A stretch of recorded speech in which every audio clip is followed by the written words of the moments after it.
What if Kreacher found Harry at age 6 and trained him in forbidden black family magic? Chapter 1, The Elf Who Came at Night. Harry Potter curled into himself on the thin mattress inside his cupboard under the stairs. The summer heat made the small space stifling, but he'd learned long ago not to complain. 6 years old and already well versed in the art of being silent, of making himself invisible to avoid Uncle Vernon's anger or Aunt Petunia's chores. A spider crawled across the sloped ceiling. Harry watched it, his only companion in the darkness. "Boy!" Uncle Vernon's voice boomed from the living room. "Did you finish weeding the garden?" "Yes, Uncle Vernon," Harry called back, his voice small. "Better have done it properly this time." Harry closed his eyes. He'd spent hours under the blistering sun pulling weeds while Dudley splashed in a kiddie pool, occasionally, accidentally, spraying him with the hose. His knees still had dirt embedded in them, his hands raw from the work. He dreamed sometimes of someone coming to take him away. A distant relative, perhaps, who'd suddenly remember he existed. It never happened, of course. There was no one coming for Harry Potter. Until there was. A soft pop disturbed the silence of his cupboard. Harry's eyes flew open to see a strange creature standing at the foot of his mattress. It was small, about 3 feet tall, with enormous bat-like ears and bulging eyes the size of tennis balls. It wore what looked like a filthy pillowcase draped like a toga. Harry opened his mouth to scream, but the creature snapped its long, gnarled fingers, and no sound came out. "The young master will be silent," the creature croaked in a bullfrog voice. "Kreacher has come to see if the rumors are true." Harry pressed himself against the wall, heart hammering in his chest. He pointed at his throat, eyes wide with panic. The Kreacher, tilted his head, studying Harry with those massive eyes. "Kreacher will allow the young master to speak if he promises to be quiet. The filthy muggles must not hear." Harry nodded frantically. Kreacher snapped his fingers again. "Speak, then. Tell Kreacher your name." Harry," he whispered. "Harry Potter." The creature's eyes narrowed. "Show Kreacher your forehead." Confused, Harry pushed his unruly black hair away from his forehead, revealing the lightning bolt scar that had been there for as long as he could remember. Kreacher leaned closer, his breath smelling of fish and something musty. "It is true," he muttered. "The Potter boy lives with filthy muggles. But he has black blood, oh yes. Kreacher can sense it." "What are you?" Harry dared to ask. "Kreacher is a house elf," the creature replied, as if this explained everything. "Kreacher serves the noble and most ancient house of Black." He paused, studying Harry more carefully. "The young master's blood is mixed, but Kreacher can feel the black magic in him. Doria Black married into the Potter line. The young master is of black descent." "I don't understand," Harry said. "The young master knows nothing of his heritage." Kreacher looked almost offended. "Nothing of magic? Nothing of the wizarding world?" "Magic isn't real," Harry said automatically, repeating what Uncle Vernon had drilled into him countless times. Kreacher's face twisted into something between a smile and a grimace. "The Muggles have lied to the young master. Magic is very real. The young master himself has magic. Powerful magic, if Kreacher is not mistaken." To demonstrate, Kreacher snapped his fingers again. Harry's glasses, broken at the bridge and held together with tape, lifted from his face. Before his blurry eyes, the glasses mended themselves, the cracked ceiling, the bent frame straightening. They settled gently back onto his nose. Harry gasped, reaching up to touch the now perfect glasses. You fixed them." "Simple magic," Kreacher dismissed, though he looked pleased at Harry's reaction. "The young master could learn far greater magic than this. The young master has the blood of the Blacks in his veins, and Blacks are born to power. I can do magic." Harry whispered, a spark of hope igniting in his chest. "Has the young master never made strange things happen? When angry or scared?" Harry thought back to when Aunt Petunia had cut his hair almost to the scalp, leaving only his fringe to hide his horrible scar, and how it had all grown back overnight. Or when Dudley and his friends had chased him, and he'd somehow ended up on the school roof. Yes, he admitted. But I thought I was just a freak. Kreacher's ears quivered with what might have been indignation. The young master is no freak. The young master is a wizard. A wizard, Harry repeated, testing the word. But why are you here? Now. Kreacher's expression grew more guarded. Kreacher serves the House of Black. Kreacher's master, the noble Regulus Black, gave Kreacher an order before he died. To protect the Black family magic. To ensure it survived. His eyes fixed on Harry. And now the black line grows thin. The heir, Sirius Black, rots in Azkaban for betraying the Potters. But you, young master, you carry black blood. And when Kreacher sensed your magic flaring. I don't understand any of this, Harry said, shaking his head. Who are the Blacks? Who's Sirius Black? What's Azkaban? So many questions, Kreacher muttered. The Muggles have told the young master nothing. He seemed to come to a decision. Kreacher will teach the young master. About his heritage. About magic. About the noble and most ancient House of Black. You'll teach me magic? Harry couldn't keep the excitement from his voice. Kreacher will teach the young master Black family magic, the house elf corrected. Magic others would call forbidden. Dark. Powerful. Magic the young master has a right to know, as one with black blood. Will it hurt anyone? Harry asked, suddenly uncertain. Kreacher gave him a calculating look. Magic is a tool, young master. Like a knife. It can hurt or help, depending on how it is wielded.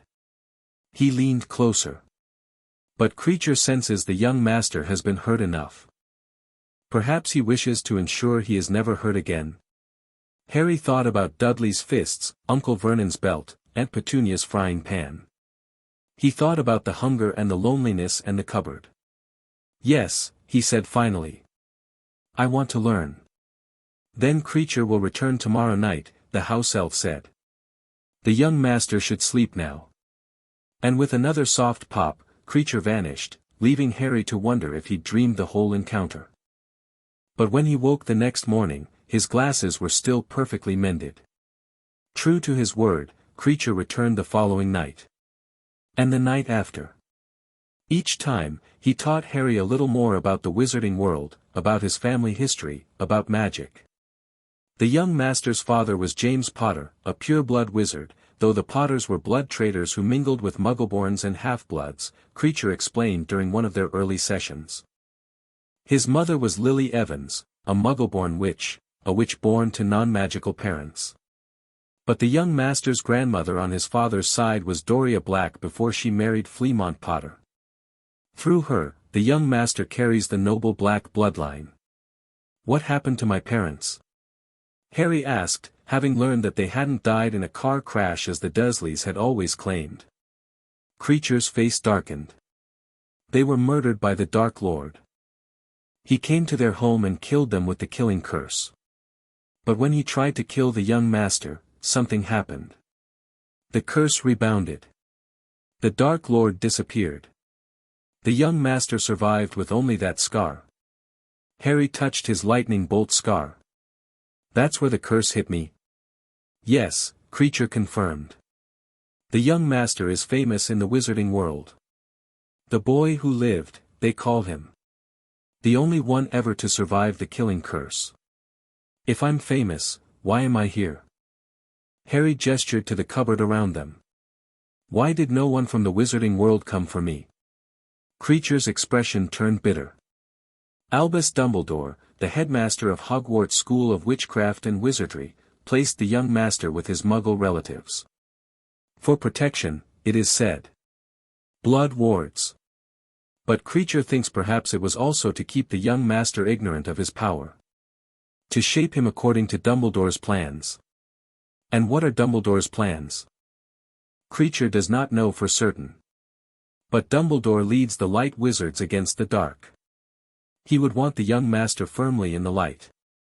Is that bad? Harry asked. It is, limiting, Kreacher said carefully. Light wizards reject many powerful forms of magic out of fear or misunderstanding. They would have the young master use only half his potential. Over the weeks that followed, Kreacher began teaching Harry the fundamentals of magic.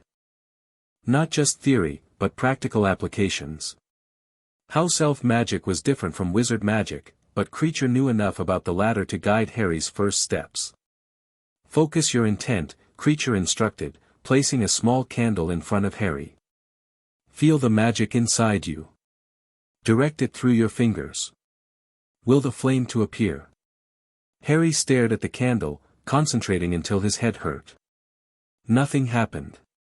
The young master is trying too hard, Kreacher observed. Magic is not forced. It flows. Close your eyes. Feel it inside you. Harry closed his eyes, trying to sense something, anything, within himself that might be magic. At first, there was nothing. Then, faintly, he felt a warm current running through his body, like an invisible river of energy. I feel something, he whispered, afraid he might lose the sensation if he spoke too loudly. Good, Kreacher encouraged. Now, direct that energy to your hand. Imagine it gathering in your fingertips. Harry focused on channeling the warmth down his arm, into his hand, into his fingertips. They began to tingle pleasantly. Now touch the wick and will it to light. Harry reached out, eyes still closed, and touched the candle's wick with his index finger. He imagined heat and light, a small flame bursting to life. When he opened his eyes, a tiny flame flickered on the candle. I did it, he exclaimed, then quickly lowered his voice, mindful of the sleeping Dursleys. Kreacher nodded approvingly. The young master has a natural talent. With proper training, he will become powerful indeed. That was the first of many successes. Night after night, Kreacher pushed Harry further, teaching him to channel his magic without a wand, a rare skill, the house elf explained, but one that black family members had traditionally excelled at before channeling their magic through proper wands. Most young wizards have bursts of accidental magic, Kreacher told him. But with training, the young master can control his magic, even without a wand. This will serve him well when he eventually receives his wand at 11. Why 11? Harry asked. That is when young witches and wizards receive their Hogwarts letters, Kreacher explained. The young master will attend Hogwarts, as all wizarding children in Britain do. But by then, he will already know more than his peers. He will have power they can only dream of. Harry liked the sound of that. Power meant never being helpless again. 2 months into their nightly sessions, Kreacher made a proposal. The young master's training would progress faster in a proper magical environment, he said. Kreacher can take the young master to the ancestral home of the Blacks. The noble and most ancient house of Black at number 12, Grimmauld Place. But the Dursleys need not know, Kreacher finished. Kreacher can apparate, magically transport, the young master to Grimmauld Place and return him before morning. The filthy muggles will never know he was gone. That night, Harry experienced magical transportation for the first time. Kreacher took his hand, and with a pop and a sensation like being squeezed through a tight tube, they vanished from Privet Drive and appeared in a dark, dusty hallway. Welcome to the noble and most ancient house of Black, Kreacher announced, his voice more formal than usual. He snapped his fingers, and gas lamps flared to life along the walls. The house was grand but gloomy, with peeling wallpaper and an air of neglect. Portraits lined the walls, and Harry jumped when he realized the people in them were moving, staring at him with suspicious eyes. Who is this half-blood boy? Demanded a portrait of a severe-looking woman with a black cap of hair and heavy-lidded eyes. This is Harry Potter, mistress, Kreacher replied, bowing. Grandson of Doria Black. He carries black blood. The portrait's eyes narrowed as she examined Harry. I see it now. The black cheekbones. The power in his eyes. Perhaps not entirely a lost cause, despite the unfortunate Potter and Muggle contamination. Harry bristled at the insult to his parents, but Kreacher placed a warning hand on his arm. Mistress Walburga Black was the last mistress of this house, he explained as they moved past the portrait. She held the Black family values most sacred. She seemed unpleasant, Harry observed. To his surprise, Kreacher chuckled, a rusty sound, as if rarely used.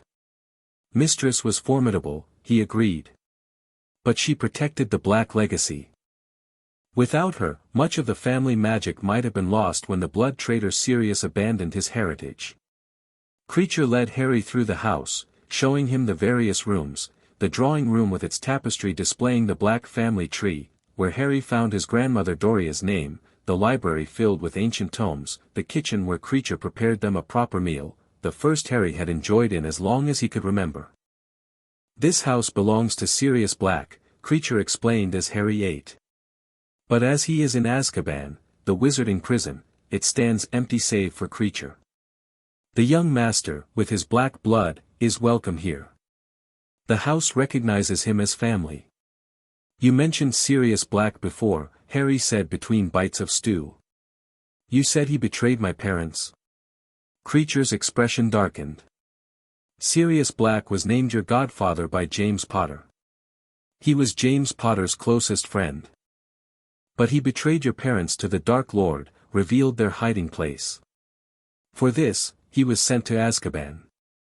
My godfather betrayed my parents? Harry felt a cold weight settle in his stomach. Yes, Kreacher said, though something flickered in his expression. Though Kreacher always found it strange. Sirius Black was a blood traitor who rejected his family and fought against the Dark Lord. His betrayal was unexpected. Could he have been innocent? Harry asked. Kreacher shrugged. Kreacher does not know. Kreacher only knows what was reported.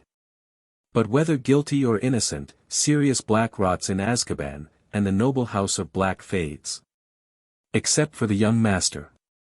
After dinner, Kreacher took Harry to the library and selected a slim, black-bound book from a locked cabinet. The young master is ready to begin learning true Black family magic, he announced.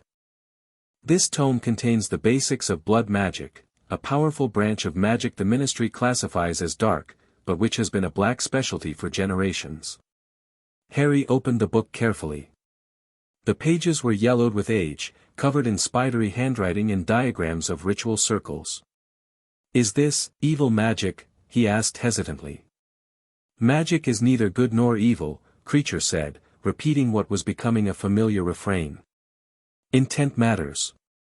Blood magic can heal as well as harm. It can protect as well as destroy.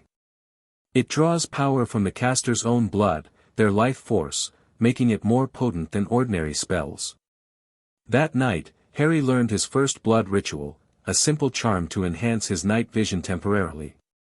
Under Kreacher's guidance, he pricked his finger with a silver needle, let 3 drops of blood fall onto a specially prepared candle, and recited words in Latin that Kreacher had in practice until his pronunciation was perfect. When he completed the ritual, the world around him changed. The darkness of the library became as clear as daylight, though tinged in shades of gray rather than color. I can see. Harry exclaimed. Everything's clear, even in the dark. The blood connection enhances the young master's natural magic, Kreacher explained proudly. This charm will last an hour. With practice, the young master can extend its duration. That was the beginning of Harry's true magical education. 3 nights a week, Kreacher would apparate him to Grimmauld Place, where they would spend hours in the library or the ritual room in the basement. Harry learned blood magic, basic potions, magical history, and the ancient language spells were derived from. Kreacher also began training Harry physically, explaining that a weak body couldn't channel powerful magic effectively. They practiced a form of magical martial arts that had been taught to Black heirs for generations, movements that help channel magical energy while also strengthening the body. Magic flows better through a disciplined vessel, Kreacher instructed as he corrected Harry's stance. The young master must be strong in body, mind, and will. The training was difficult, but Harry thrived under Kreacher's tutelage. For the first time in his life, he felt a sense of purpose, of belonging. And with each new spell mastered, each ritual completed successfully, his confidence grew. The changes didn't go unnoticed at Privet Drive. Harry stood taller. His eyes, always unnaturally green, seemed to glow with inner fire when he was angry. And strange things happened around him, not accidental magic anymore, but deliberate acts he carefully disguised as coincidences. When Dudley tried to punch him, Harry sidestepped with newfound grace and his cousin tripped over nothing, falling face-first into the mud. When Uncle Vernon locked him in his cupboard without dinner, Harry waited until the house was asleep before whispering a simple unlocking charm Kreacher had taught him. The lock clicked open, allowing him to sneak into the kitchen for food. When Aunt Petunia assigned him impossible chores, Harry subtly used magic to complete them in half the expected time. The Dursleys couldn't prove he was doing anything unnatural, but they grew increasingly uneasy around him. Vernon's shouts became less frequent. Petunia's lips thinned whenever she looked at him, but she assigned fewer chores. Dudley still bullied him at school, but at home, he gave Harry a wide berth. The filthy muggles sensed the young master's growing power, Kreacher observed with satisfaction.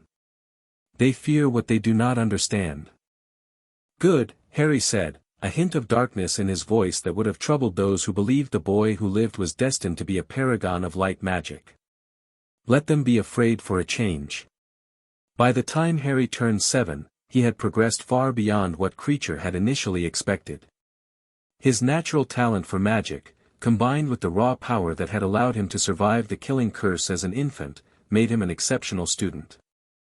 The young master reminds Kreacher of Regulus Black, the house elf admitted one night as they sat in the Black family library. Studious, determined, powerful. But the young master has a fire Regulus lacked. A will to survive at all costs. Tell me about Regulus, Harry prompted, always eager to learn more about the family whose magic he was inheriting. Kreacher's eyes grew distant. Master Regulus was brave and noble. He joined the Dark Lord's service, but when he discovered the Dark Lord's true nature, how he would destroy everything, even the pure-blood families he claimed to champion, Master Regulus turned against him. He sacrificed his life to strike a blow against the Dark Lord. What kind of blow? Kreacher hesitated. Master Regulus ordered Kreacher never to tell the family what happened. But the young master is the heir of the House of Black now, in all but name. Perhaps. And so Kreacher told Harry the story of the cave, the potion, the locket Horcrux, and Regulus's sacrifice. Harry listened, wide-eyed, as Kreacher explained how Voldemort had split his soul, creating anchors that prevented his complete death. So that's why he didn't die when he tried to kill me, Harry realized. His body was destroyed, but his soul remained tethered to this world. Yes, young master. And he will return, Kreacher fears. The locket was only one Horcrux. There may be others. And the locket? Did you destroy it as Regulus ordered? Kreacher's ears drooped. Kreacher tried, young master. For years, Kreacher tried every form of destruction. Nothing worked. The locket resists all magic, Kreacher knows. Harry's eyes gleamed with determination. Show me. Kreacher brought out the locket, a heavy gold pendant adorned with an ornate S in glittering green stones. Harry could feel the malevolence radiating from it, the wrongness of the magic it contained. We'll find a way to destroy it, Harry promised. For Regulus. And to weaken Voldemort before he can return. Kreacher looked at Harry with something approaching wonder. The young master speaks the Dark Lord's name without fear. Fear of a name only increases fear of the thing itself, Harry quoted from one of the philosophy books he'd read in the Black Library. I won't fear him, Kreacher.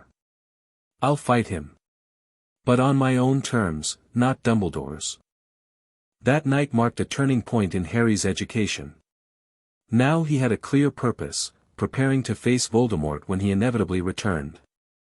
His studies took on a new urgency, focusing on protective magic, countering dark curses, and the nature of soul magic.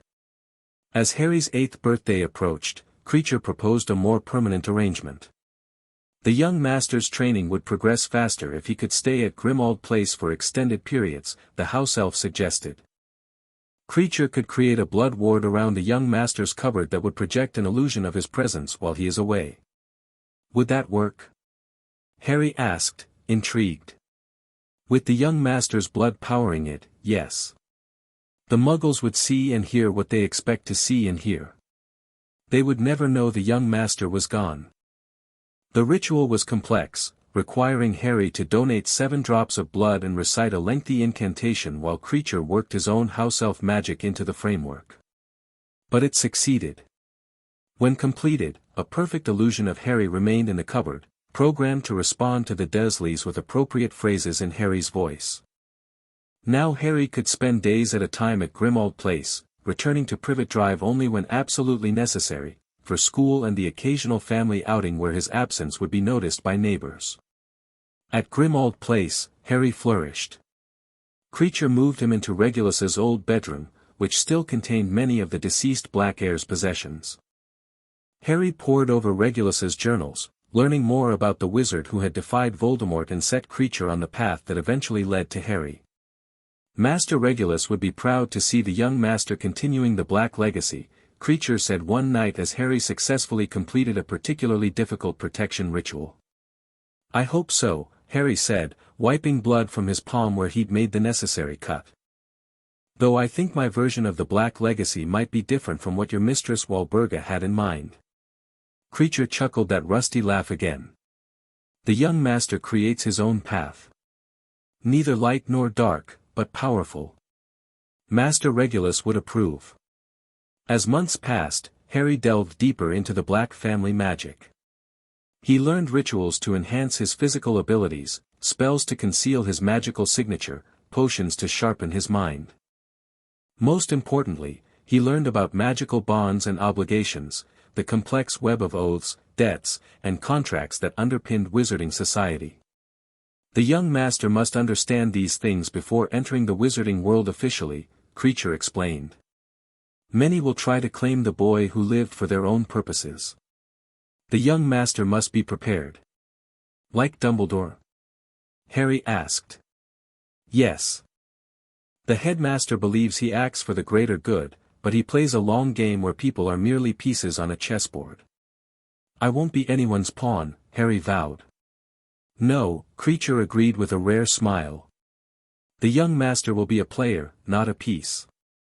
By age 9, Harry had mastered many spells and rituals that most adult wizards would consider beyond their abilities. He could perform basic wandless magic reliably, brew complex potions under Kreacher's supervision, and maintain multiple magical disguises simultaneously.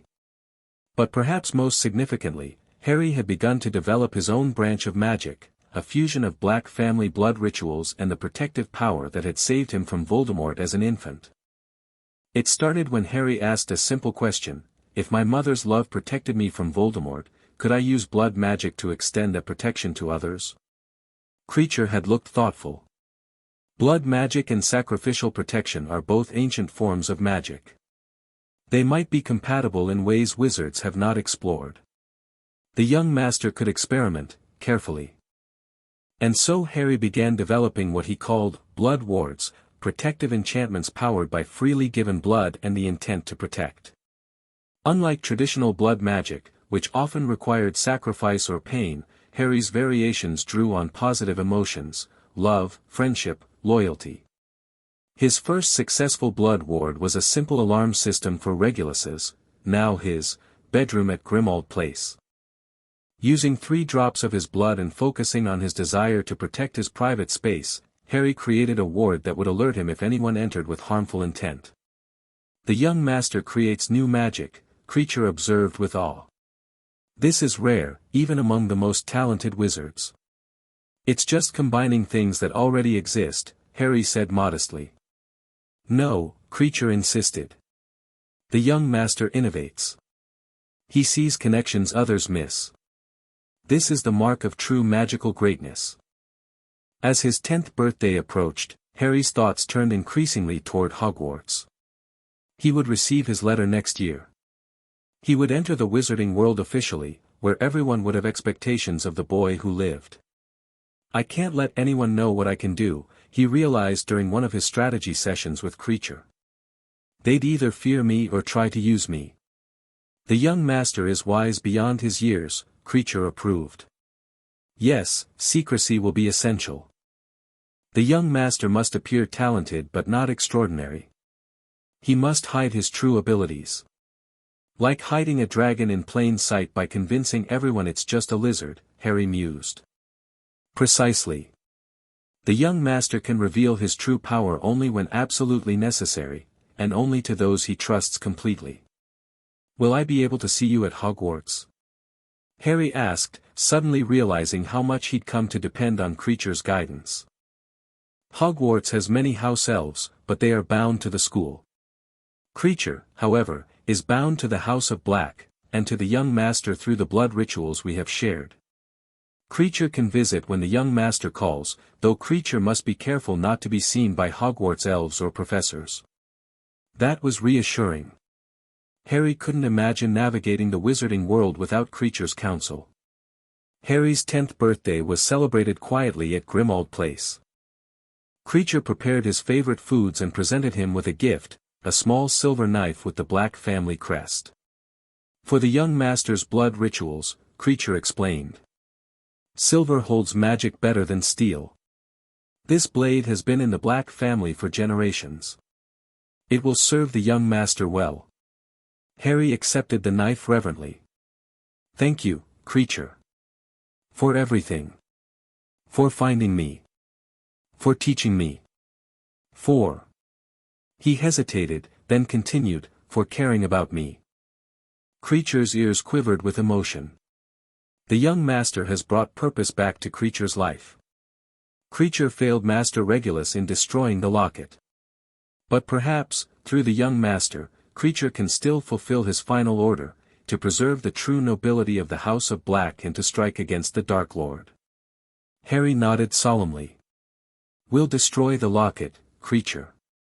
And when Voldemort returns, we'll be ready. The year that followed was the most intense of Harry's training. Kreacher pushed him harder than ever, sensing that their time of relative freedom was growing short. They focused particularly on occlumency, the art of protecting one's mind against magical intrusion. Hogwarts has many who could read an unprotected mind, Kreacher warned. The headmaster is a skilled legilimens. So is the potions master, Severus Snape. The young master must protect his secrets. Occlumency was difficult, requiring a level of mental discipline unusual in one so young.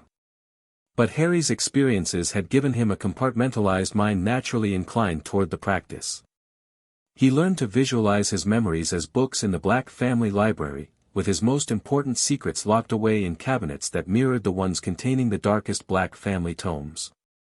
The young master has a natural talent for mind magic, Kreacher observed after a particularly successful session. This will serve him well.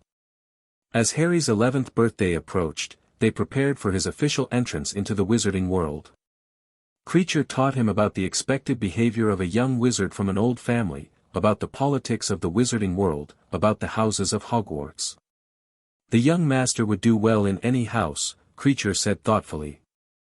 He has the cunning of Slytherin, the courage of Gryffindor, the intelligence of Ravenclaw, and the loyalty of Hufflepuff. Where were my parents sorted? Harry asked. Gryffindor, both of them. As was the blood traitor Sirius. But most Blacks were Slytherins. And Dumbledore? What would he expect the boy who lived to be? Gryffindor, without question, Kreacher said. The House of Heroes and Light Wizards. Harry considered this. Then perhaps that's where I should go. It's what everyone will expect. The perfect disguise. Kreacher smiled his crooked smile. The young master thinks like a true Black, regardless of which house he joins. The Hogwarts letter arrived exactly as Kreacher had predicted, delivered by Owl to Privet Drive on Harry's 11th birthday. The Dursleys, who had grown increasingly subdued around Harry over the years, reacted with a mixture of fear and resignation. "You knew about this freakishness, didn't you, boy?" Uncle Vernon demanded, his face purple but his voice lacking its former conviction. "That's why strange things always happen around you." Harry merely fixed him with a steady gaze, allowing just a flicker of his true power to show in his eyes. "Yes, Uncle Vernon. I've always known I was a wizard." Aunt Petunia gasped, her hand flying to her throat. "How? Who told you?" "That doesn't matter," Harry said calmly. "What matters is that I'll be going to Hogwarts in September. I won't be underfoot for most of the year. Isn't that what you've always wanted?" The Dursleys couldn't argue with that logic. Vernon grumbled about expenses, but Harry assured him that his parents had left money for his education. This was true. Kreacher had informed him about the Potter Vault at Gringotts. "Very well," Vernon said finally. "But don't expect us to have anything to do with it. Or to welcome your freakishness during the holidays." "I wouldn't dream of it," Harry replied with a small smile. Later that night, Harry celebrated properly with Kreacher at Grimmauld Place. "Tomorrow we will visit Diagon Alley," Kreacher announced. "The young master will need his school supplies. Kreacher will accompany him, disillusioned so others cannot see." "Will we visit Gringotts?" "I'd like to see my parents' vault." "Yes. And perhaps it is time for the young master to claim his black heritage as well." "What do you mean?" Kreacher's expression grew serious. "The young master has black blood and has been trained in black family magic. With the proper ritual, he could be recognized magically as a black heir, secondary to Sirius but ahead of Draco Malfoy, who has a more distant claim through his mother." "What would that mean, practically?" "Access to certain black family vaults and properties. Protection from some forms of magical control. And a stronger connection to the black family magic the young master already uses." Harry considered this. "Would it change my name?" "The young master would still be Harry James Potter. But magically, he would also be recognized as Harry Black Potter, heir of the noble and most ancient House of Black." The idea appealed to Harry on multiple levels. It would honor the heritage Kreacher had taught him. It would provide additional resources and protection. And most importantly, it would be a step toward defining himself on his own terms, not as the boy who lived or as Dumbledore's expected pawn. "Let's do it," he decided. "Before I start at Hogwarts." Kreacher bowed deeply. "The young master honors the House of Black. Kreacher will prepare the ritual for after our visit to Diagon Alley." Diagon Alley was everything Kreacher had described, a bustling, magical shopping district hidden from Muggle London. Harry wore a simple glamour that dulled the brightness of his green eyes and hid his scar, allowing him to shop without being recognized as the famous boy who lived. Kreacher, invisible to all but Harry, guided him first to Gringotts, where Harry presented his key to a suspicious goblin. "Blood verification required for a vault this old," the goblin said, producing a small ceremonial knife. Harry, well versed in blood magic by now, calmly pricked his finger and allowed 3 drops to fall on the parchment the goblin held out. The blood sizzled, then formed into words, "Harry James Potter, heir to House Potter." "Very well, Mr. Potter. Follow me." The goblin led Harry to his trust vault, which contained more gold than he had ever imagined. Under Kreacher's whispered guidance, Harry filled a pouch with galleons, sickles, and nuts for his school supplies, plus extra for contingencies. "We will return tomorrow for the Black Heir ritual," Kreacher whispered as they left the bank. "It must be performed at midnight under the waxing moon." The rest of the day was spent gathering Harry's school supplies. Kreacher advised him to purchase equipment of good quality but not ostentatiously expensive, nothing that would draw undue attention. The exception was books. Here, Harry bought not only his required texts but additional volumes on magical theory, defense, and wizarding law. Knowledge is power, Kreacher approved as Harry added another tome to his growing collection. The young master prepares thoroughly. Their final stop was Ollivander's for Harry's wand. This was the moment Harry had been both anticipating and dreading. Would a wand respond to him after years of practicing wandless magic? Would the wand maker sense something unusual about him? The shop was dusty and narrow, filled with thousands of narrow boxes piled to the ceiling. Harry felt the tingle of ancient magic permeating the very air. "Good afternoon," said a soft voice. Harry turned to see an old man with wide, pale eyes that shone like moons in the dim shop. "I wondered when I'd be seeing you, Mr. Potter." Harry tensed. His glamour was still in place. How had Ollivander recognized him?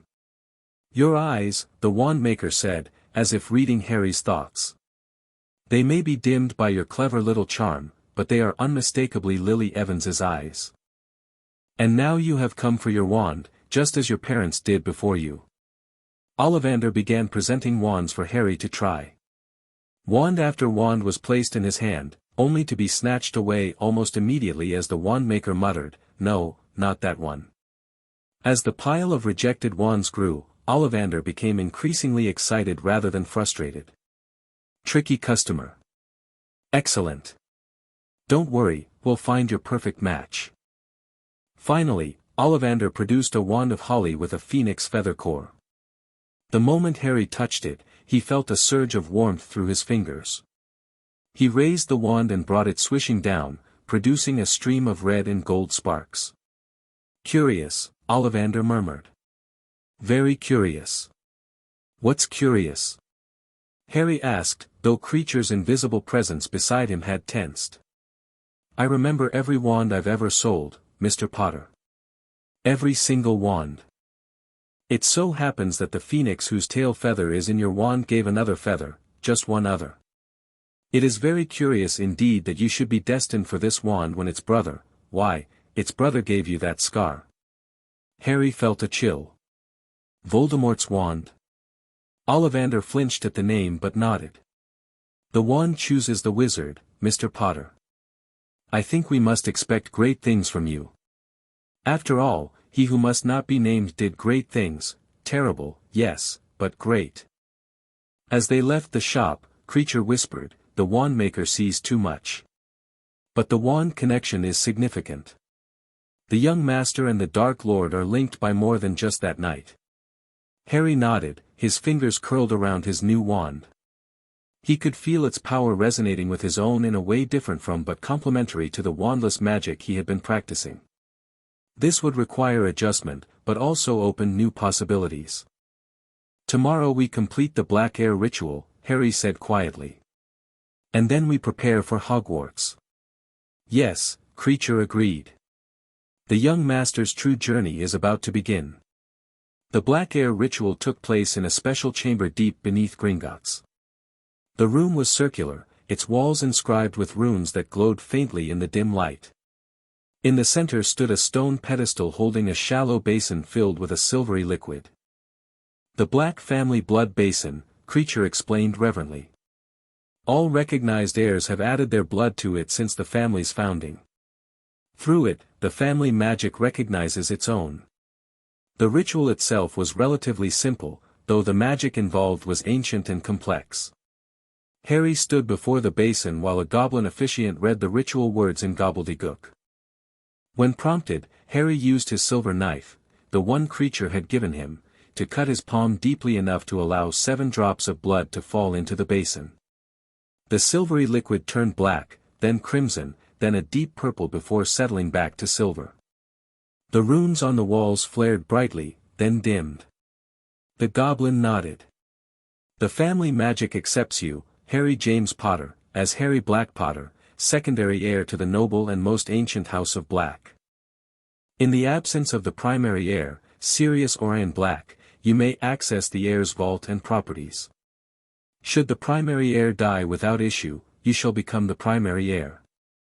Harry felt the magic settle into him, a warm current that merged with his own power, enhancing it subtly. It felt right, as if a missing piece of himself had finally clicked into place. The young master is now officially what he has been in practice for years, Kreacher said proudly as they returned to Grimmauld Place. Heir to the Black Legacy. Not just the legacy you remember, Kreacher, Harry clarified. I'm going to redefine what it means to be a Black. Power without prejudice. Tradition without tyranny. Magic without meaningless restrictions. Kreacher bowed deeply. Kreacher serves the House of Black. If the young master reshapes that house, Kreacher will support him. The month that followed was a whirlwind of final preparations. Harry read through all his textbooks and beyond, practiced controlling his new wand while maintaining his wandless abilities, and refined his occlumency shields. Kreacher drilled him on wizarding etiquette, Hogwarts protocols, and the personalities of key professors. Professor McGonagall is strict but fair. Professor Flitwick rewards creativity. Professor Snape. Kreacher hesitated. Professor Snape was a Death Eater who supposedly turned spy for Dumbledore. He also had a complex history with the young master's parents. He hated James Potter but was childhood friends with Lily Evans. The young master should be cautious around him. On the last night before September 1st, Harry sat with Kreacher in the Black family library, surrounded by the books and artifacts that had shaped his magical education over the past 5 years. I wouldn't be ready without you, Kreacher, Harry acknowledged. Whatever happens at Hogwarts, I want you to know that. Kreacher's ears quivered with emotion. The young master has exceeded all of Kreacher's expectations. Master Regulus would be proud. Kreacher believes. Kreacher believes even Mistress would approve, despite the young master's half-blood status. The young master embodies the true strength of the Black family. I'll call for you when I can at Hogwarts, Harry promised. And I'll continue working on the locket problem. There must be a way to destroy it. The young master will find a way, Kreacher said with conviction. But the young master must also be careful at Hogwarts. Many eyes will watch the boy who lived. The young master must play his role while pursuing his true path in secret. Harry nodded, his green eyes gleaming with determination in the lamplight. I know who I am, Kreacher. Whatever role I have to play for others, I won't forget that. I'm Harry Blackpotter. And I'm ready to change the wizarding world, not as their savior or their weapon, but on my own terms. As the clock struck midnight, marking the arrival of September 1st, Harry felt a strange mixture of excitement and trepidation. Tomorrow he would board the Hogwarts Express as just another first-year student, at least in appearance. But inside, he carried years of forbidden knowledge, powerful magic, and a determination that would have surprised those who expected the boy who lived to be a malleable hero. Let the game begin, he whispered. Chapter 2, Secrets Between Worlds. The Hogwarts Express gleamed scarlet against the steam billowing across platform 9 3/4. Harry pushed his trunk through the crowd, carefully maintaining the mask he'd practiced with Kreacher, just another excited first year, nothing special to see here. Remember, young master, Kreacher had whispered before Harry left Grimmauld Place that morning, you are playing a role. The boy who lived must appear talented but ordinary. Your true power remains your greatest secret. Harry nodded, adjusting the plain glasses he didn't actually need anymore. A blood ritual had fixed his vision months ago, but the glasses were part of what people expected from Harry Potter. The lightning scar remained visible on his forehead. Hiding it would draw more attention than showing it. Getting through the barrier had been simple enough. Harry had pretended to be lost, allowing a large red-headed family, the Weasleys, according to Kreacher's description, to show him the way. Their mother had been suspiciously loud about platform numbers and muggles in the middle of King's Cross, but Harry had played his part, thanking her politely while inwardly noting how convenient the encounter had been. Now, he hauled his trunk toward the train, deliberately struggling a bit despite being perfectly capable of floating it wandlessly. Want a hand? Asked one of the red-headed twins who had passed through the barrier earlier. Yes, please, Harry replied with a grateful smile. Oi, Fred. Come here and help. Together they lifted Harry's trunk into an empty compartment. Thanks, Harry said, brushing his fringe back just enough to reveal his scar. The twins' eyes widened. "What's that?" one asked, pointing. "Blimey," said the other. "Are you?" "He is," said the first twin. "Aren't you?" he added to Harry. "Who?" Harry asked innocently. "Harry Potter," they chorused. "Oh, him," Harry said, as if he'd forgotten his own name. "I mean, yes, I am." The twins gawked until their mother called them away. Harry settled into his compartment, smiling slightly at how easily people saw what they expected to see. The boy who lived, famous but humble, a bit overwhelmed by his sudden introduction to the wizarding world. If they only knew. The compartment door slid open again, and the youngest red-headed boy entered. "Anyone sitting there?" he asked, pointing to the seat opposite Harry. "Everywhere else is full." "Go ahead," Harry invited. The boy sat down, glanced at Harry, then quickly looked out the window, pretending he hadn't. "I'm Ron, by the way." "Ron Weasley," he finally said. "Harry Potter," Harry replied, watching Ron's predictable wide-eyed reaction. "So it's true. Do you really have the, you know?" Ron pointed at Harry's forehead. Harry obligingly lifted his fringe to show the lightning scar. "Wicked," Ron breathed. "Is that where you know who?" "Yes," Harry said, "but I don't remember it." "Nothing?" Ron asked eagerly. Harry hesitated. According to his prepared backstory, he knew very little about that night. But a complete lack of memory seemed implausible. "Just a lot of green light," he said finally.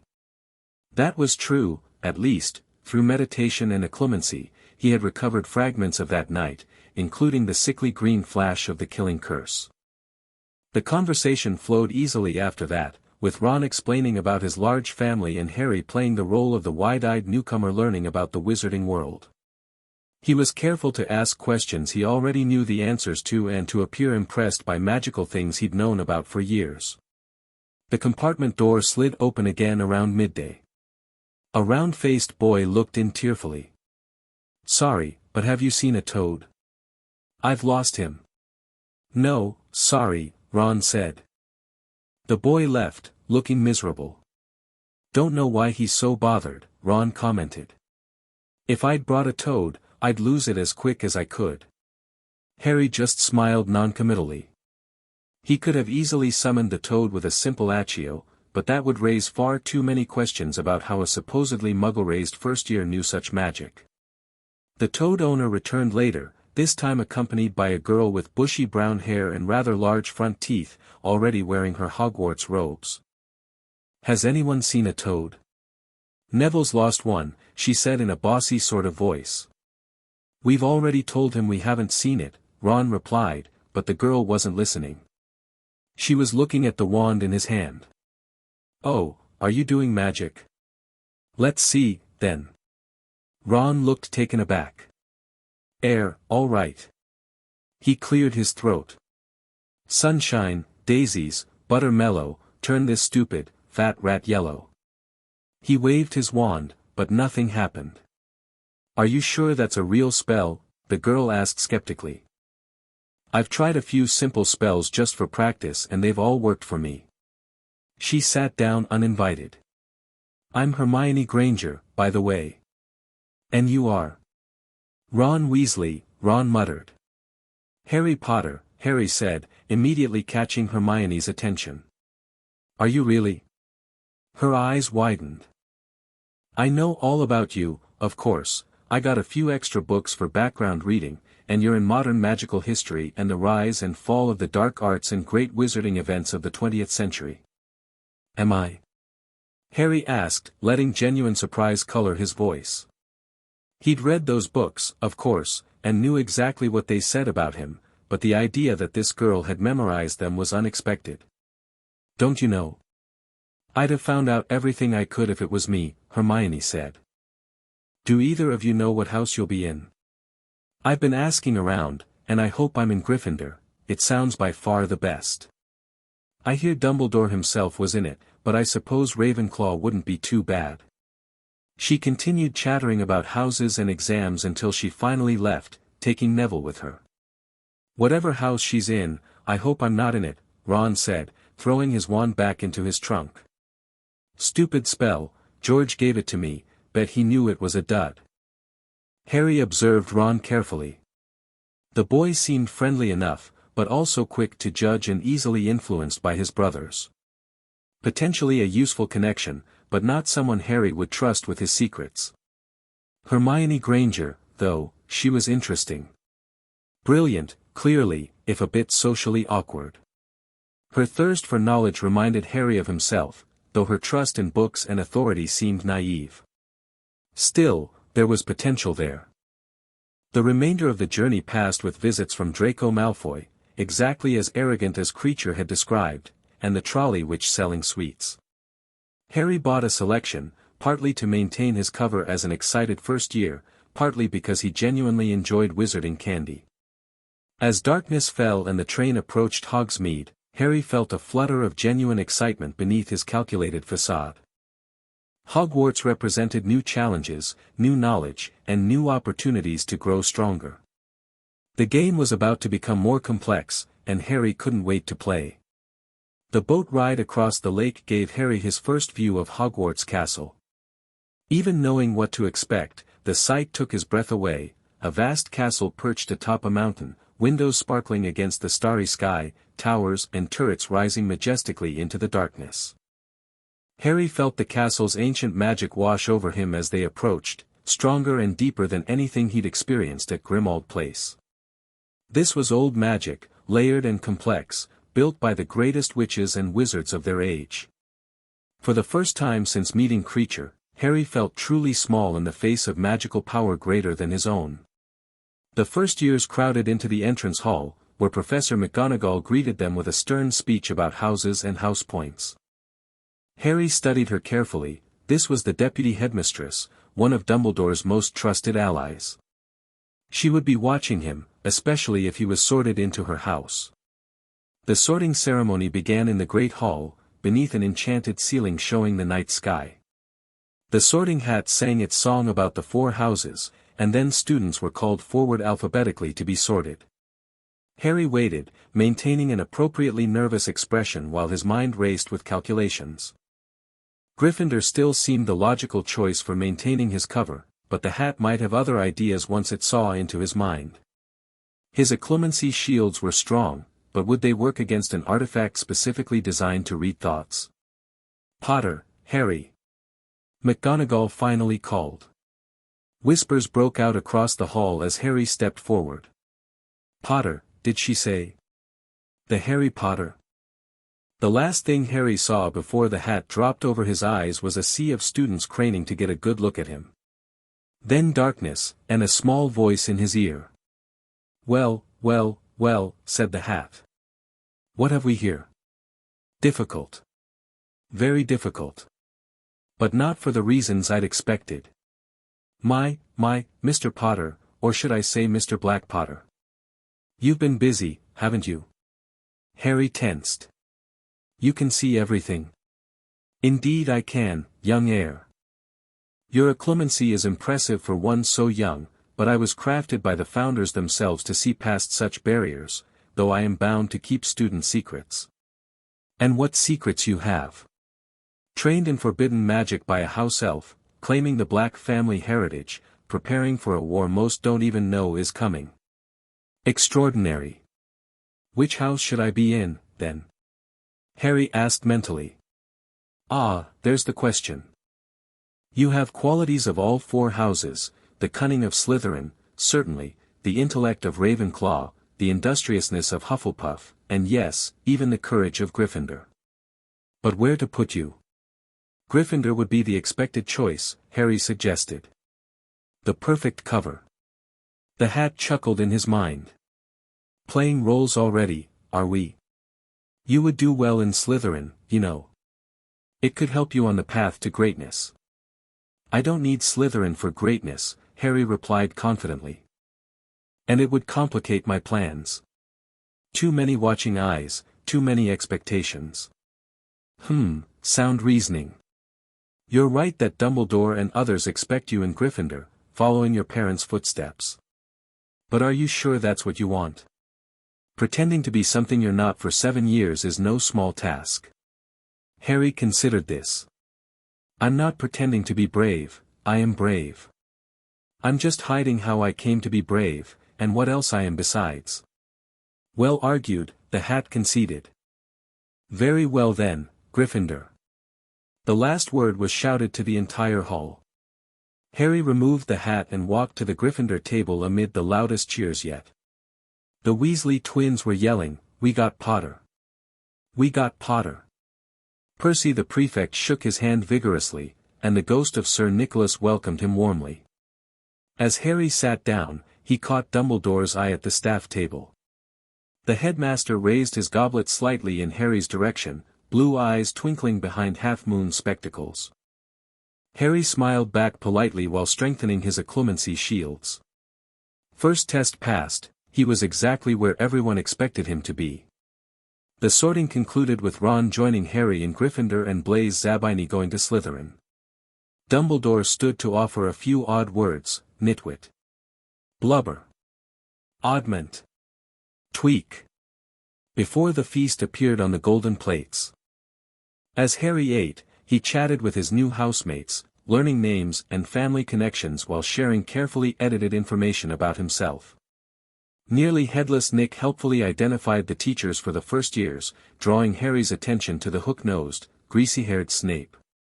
The moment their eyes met, a sharp, hot pain shot across the scar on Harry's forehead. Harry's hand twitched toward the pain, but he controlled the reaction instantly, years of discipline preventing any visible wince. "Who's that teacher talking to Professor Quirrell?" he asked Percy, nodding toward Snape. "That's Professor Snape, head of Slytherin House.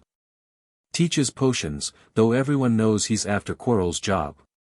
Knows an awful lot about the dark arts, Snape does." Harry studied Snape thoughtfully.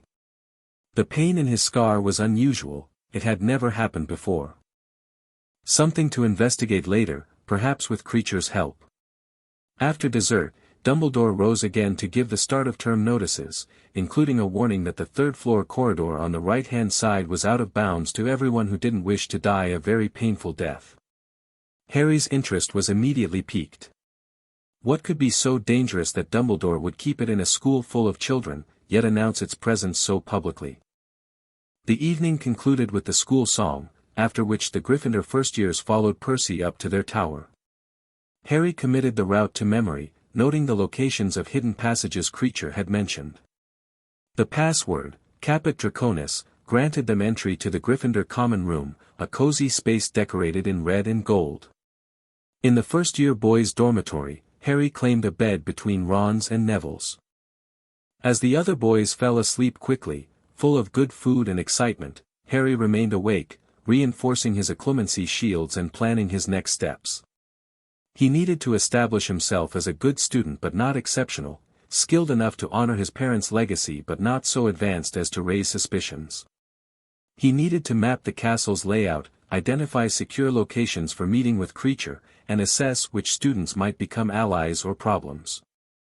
Most importantly, he needed to investigate that third-floor corridor. Dumbledore's warning practically guaranteed it contained something significant. With these thoughts organized in his mind, Harry finally allowed himself to sleep, his wand tucked securely beneath his pillow, his fingers wrapped around the small silver knife hidden in a specially designed sheath in his pajama sleeve. The Black Heir had officially arrived at Hogwarts. Now the real work began.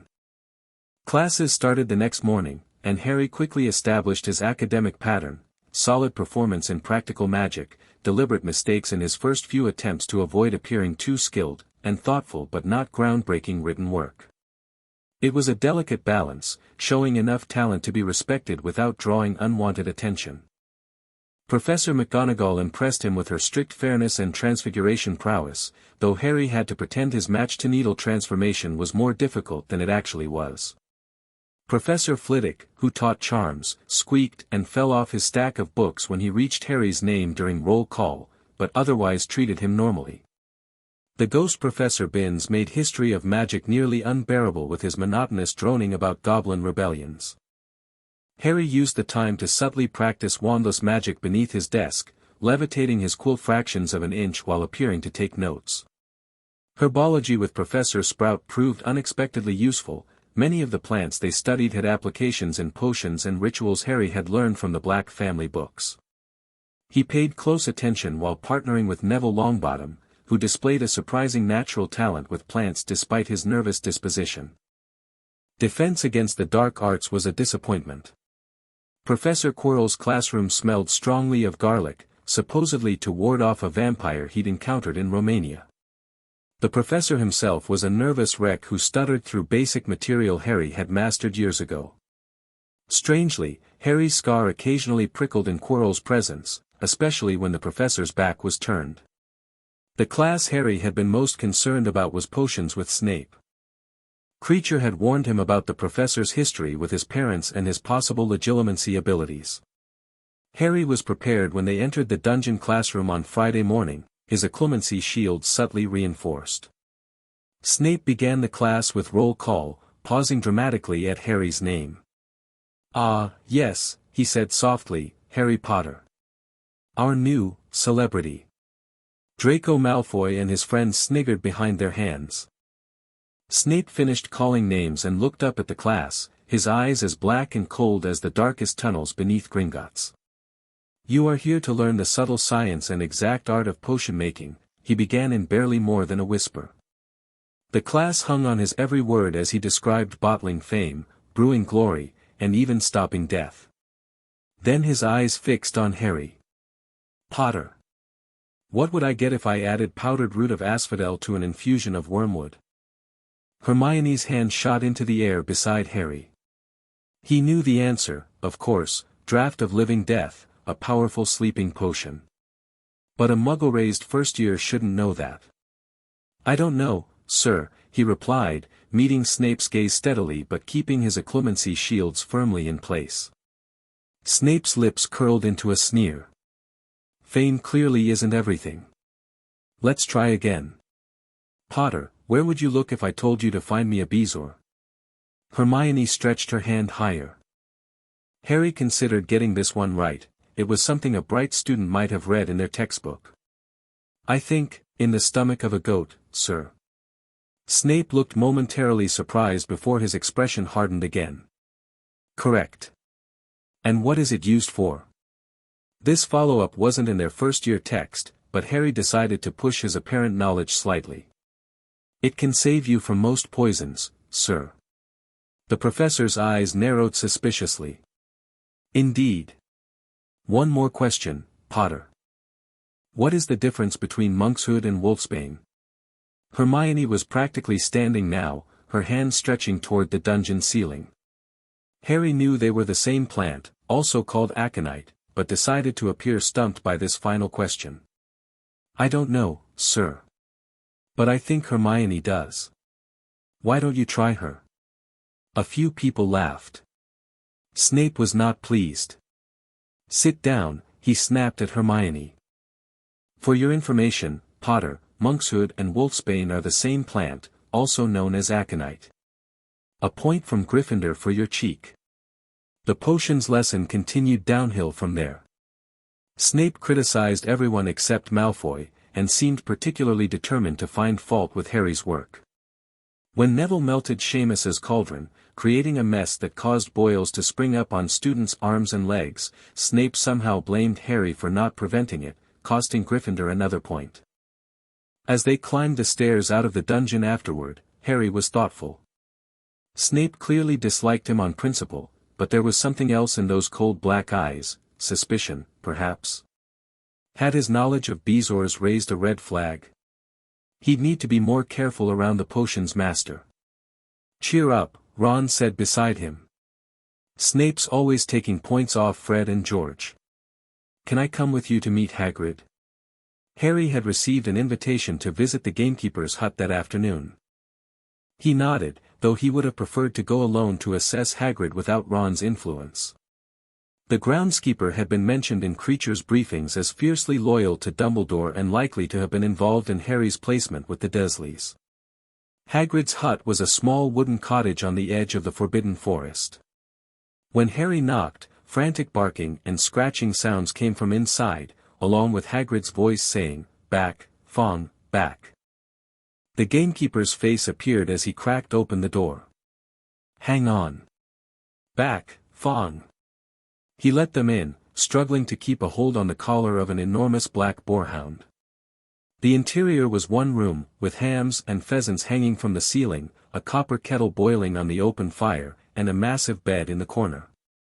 Hagrid released Fong, who bounded straight at Ron and started licking his ears. "Make yourselves at home," Hagrid said, pouring boiling water into a large teapot. "This is Ron," Harry introduced as they sat down. "Another Weasley, eh?" Hagrid glanced at Ron's freckles. "I spent half me life chasin' your twin brothers away from the forest." The rock cakes Hagrid offered nearly broke their teeth, but Harry and Ron pretended to enjoy them as they told Hagrid about their first week of classes. Harry deliberately steered the conversation towards Snape. "But he seemed to really hate me," Harry concluded after describing the potions lesson. "Rubbish," Hagrid said, though he didn't quite meet Harry's eyes. "Why should he?" Harry noted the evasion but didn't press it. Instead, he picked up a piece of paper lying on the table, a cutting from the Daily Prophet about a break-in at Gringotts on July 31st, his birthday. "Hagrid," Harry said, reading the article. "This break-in happened on my birthday. It might have been happening while we were there." Hagrid definitely avoided Harry's eyes this time, grunting and offering him another rock cake. The article mentioned that nothing had been taken, as the vault in question, number 713, had been emptied earlier that same day. Harry remembered seeing Hagrid at Diagon Alley briefly while shopping with Kreacher.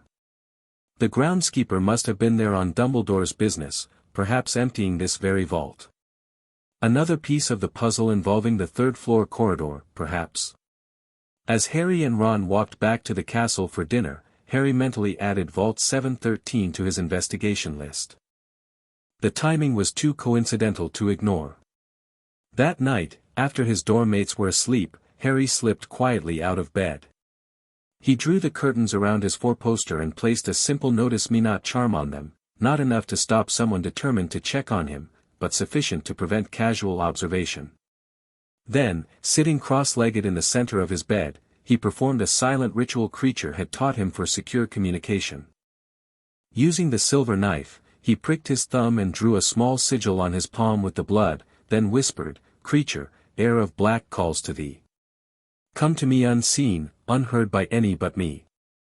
A moment later, the house elf appeared silently on Harry's bed, immediately casting his own privacy charms to reinforce Harry's. "The young master calls, and Kreacher comes," he croaked softly. "How fares the young master at Hogwarts?" Harry quickly updated Kreacher on his first week, the sorting, his classes, the teachers' attitudes toward him, and the mystery of the third-floor corridor and Gringotts break-in. "Dumbledore hides something valuable here," Harry concluded.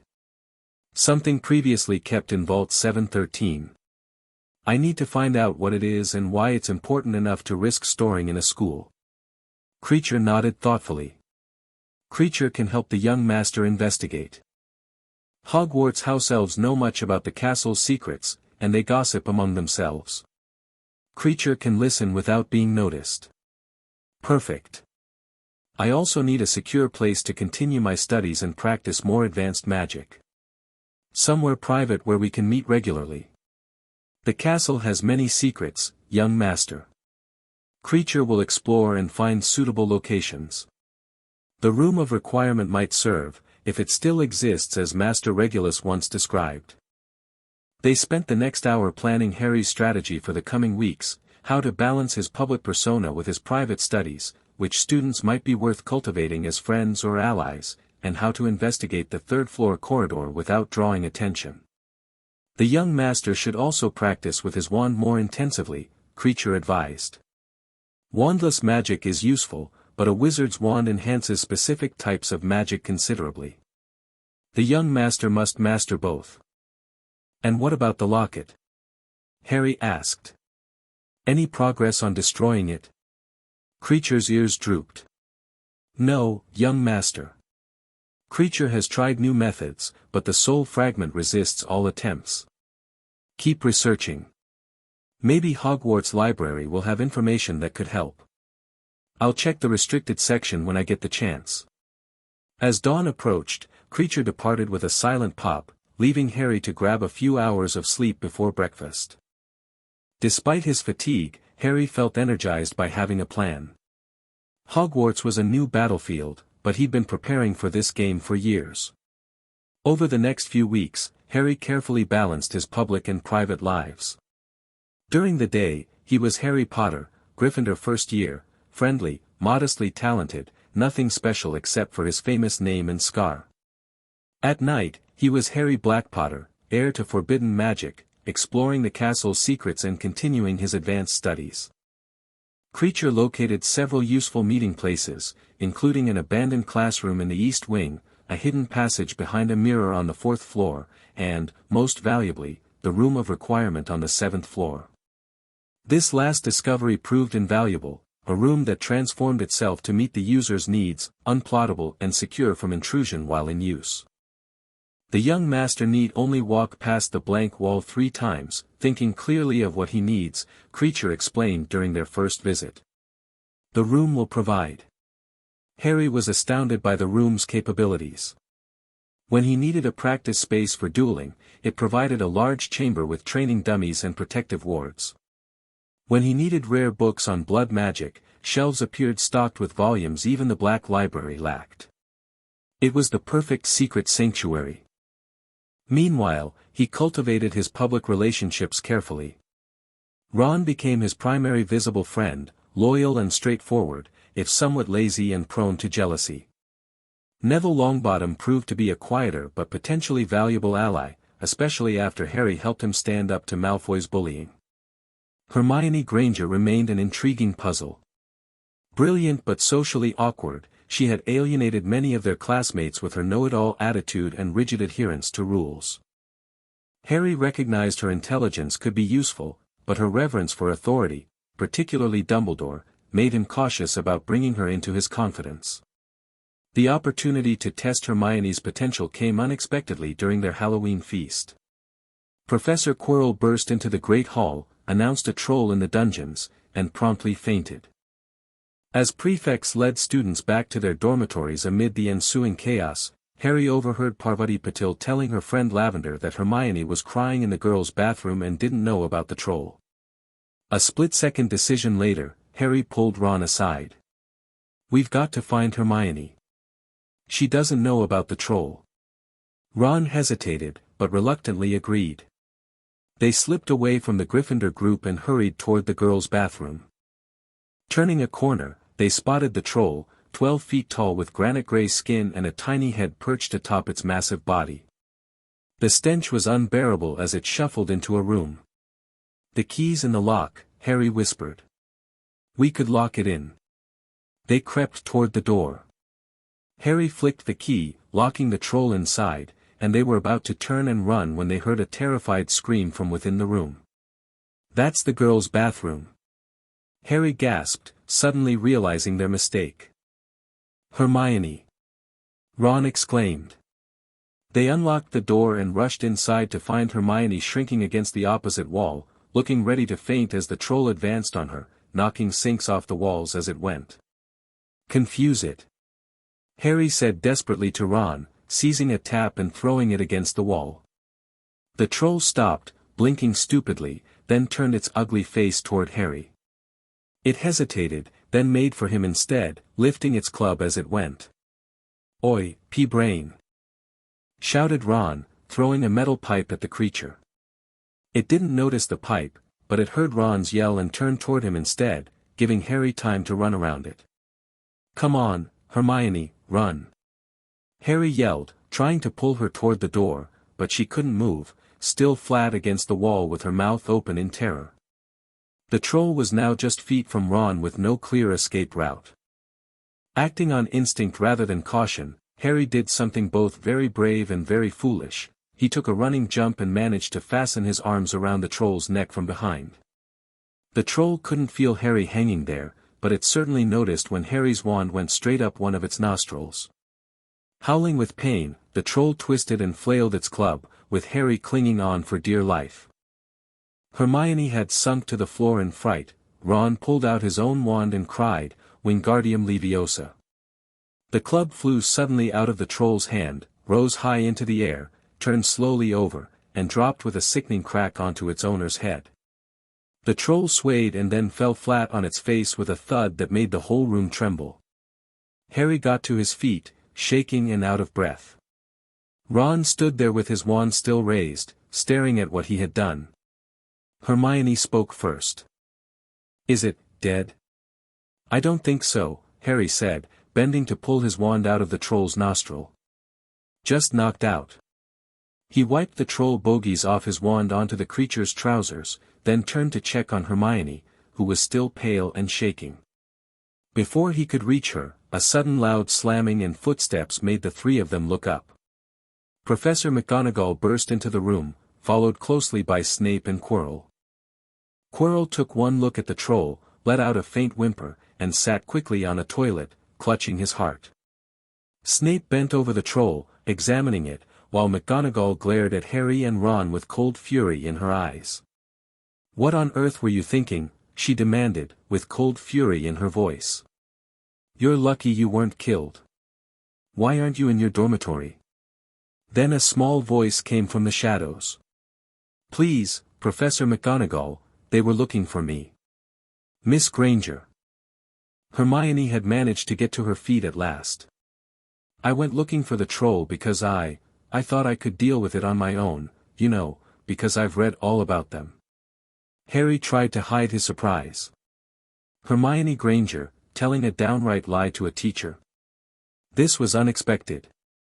"If they hadn't found me, I'd be dead now," she continued. Harry stuck his wand up its nose and Ron knocked it out with its own club. "They didn't have time to fetch anyone. It was about to finish me off when they arrived." "Well, in that case," said Professor McGonagall, staring at the three of them, "Miss Granger, you foolish girl, how could you think of tackling a mountain troll on your own?" Hermione hung her head, and Harry was amazed to see this side of her, protecting friends at the expense of her own perfect record.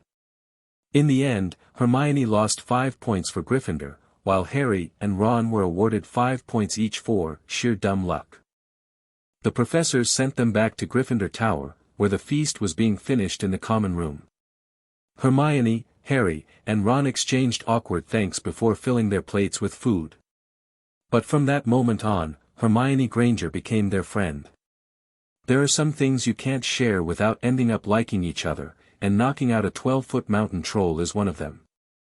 What Harry didn't share with either of his new friends was that he could have disabled the troll far more effectively with the combat magic Kreacher had taught him. He deliberately held back, using only what would be expected from a first-year acting on desperate instinct. Still, the incident confirmed something important about Hermione. Beneath her rule-following exterior was someone capable of both loyalty and necessary deception. She had potential. As November arrived, bringing bitter cold to the grounds, the Quidditch season began. Harry had been surprised when circumstances led to him becoming the Gryffindor Seeker, the youngest house player in a century, according to McGonagall. It started when Malfoy stole Neville's Remembrall during their first flying lesson and Harry, on a borrowed broomstick, performed a 50-foot dive to catch it after Malfoy had thrown it. Instead of being expelled, as he'd feared, McGonagall had introduced him to Oliver Wood, the Gryffindor team captain, and recommended him for the vacant Seeker position. Harry hadn't planned on playing Quidditch. It would take time away from his secret studies, but the position offered certain advantages. It gave him a legitimate reason to be out on the grounds alone for practice, provided an outlet for his reflexes and physical training, and helped solidify his cover as a normal, if talented, student. The morning of Harry's first match against Slytherin, he sat at breakfast pushing his food around his plate. He wasn't truly nervous. Kreacher's combat training had prepared him for far more stressful situations than a school sports match, but he maintained the appearance of first-game jitters for his teammates' benefit. "You've got to eat some breakfast," Hermione insisted, sitting down beside him. "I'm not hungry," Harry replied, playing his part. "Just a bit of toast," she urged, pushing a plate toward him. Harry obediently took a bite to satisfy her. Hermione had become increasingly protective since the troll incident, a trait Harry found both endearing and useful. Her concern gave him insights into her character, loyal and caring beneath her sometimes bossy exterior. "Harry, you need your strength," she continued in a low voice. "Seekers are always the ones who get nobbled by the other team." "Thanks for the reminder," Harry said dryly, making her blush. The conversation was interrupted by the arrival of Professor Snape, who stopped behind Harry's chair. "Good luck today, Potter," he said quietly, his black eyes glittering. "Now that you've proven your ability to fly, perhaps we'll see if you're truly your father's son." Harry nodded politely, noting the slight limp in Snape's gait as he walked away. "Did you see that?" he murmured to Ron. "Snape's limping." "Yeah, and his robes were torn up yesterday," Ron replied. "Fred and George reckon he tried to get past that three-headed dog on Halloween. That's where he was going when we saw him heading up the stairs during the troll incident." "Three-headed dog?" Harry asked sharply, though he already suspected the answer. Hermione leaned in, glancing around to ensure they weren't overheard. "Haven't you figured it out yet?" "The third-floor corridor Dumbledore mentioned at the feast. There's a giant three-headed dog standing on a trapdoor. It's obviously guarding something." "How do you know this?" Harry asked, genuinely surprised. "We accidentally ended up there the night Malfoy challenged you to that midnight duel," Ron explained. "Remember, when Filch nearly caught us?" Harry had skipped that particular adventure, claiming exhaustion from Quidditch practice. It seemed he'd missed a significant discovery. "So Snape's trying to steal whatever it's guarding?" he asked, playing along. "It certainly looks that way," Hermione confirmed. "And I bet it's connected to that package Hagrid took from Gringotts. Remember the break-in you mentioned? It's too coincidental." Harry nodded thoughtfully. Hermione was proving sharper than he'd anticipated. "We'll have to look into it more later. I'd better get down to the pitch now." As Harry walked to the Quidditch changing rooms, his mind raced. A three-headed dog guarding a trapdoor, a Cerberus, most likely, from Greek mythology. And beneath it, something valuable enough for Snape, or someone, to risk stealing. The puzzle pieces were falling into place, but the complete picture remained unclear. The match itself started well enough. Harry circled above the action, searching for the golden snitch while Gryffindor built a modest lead.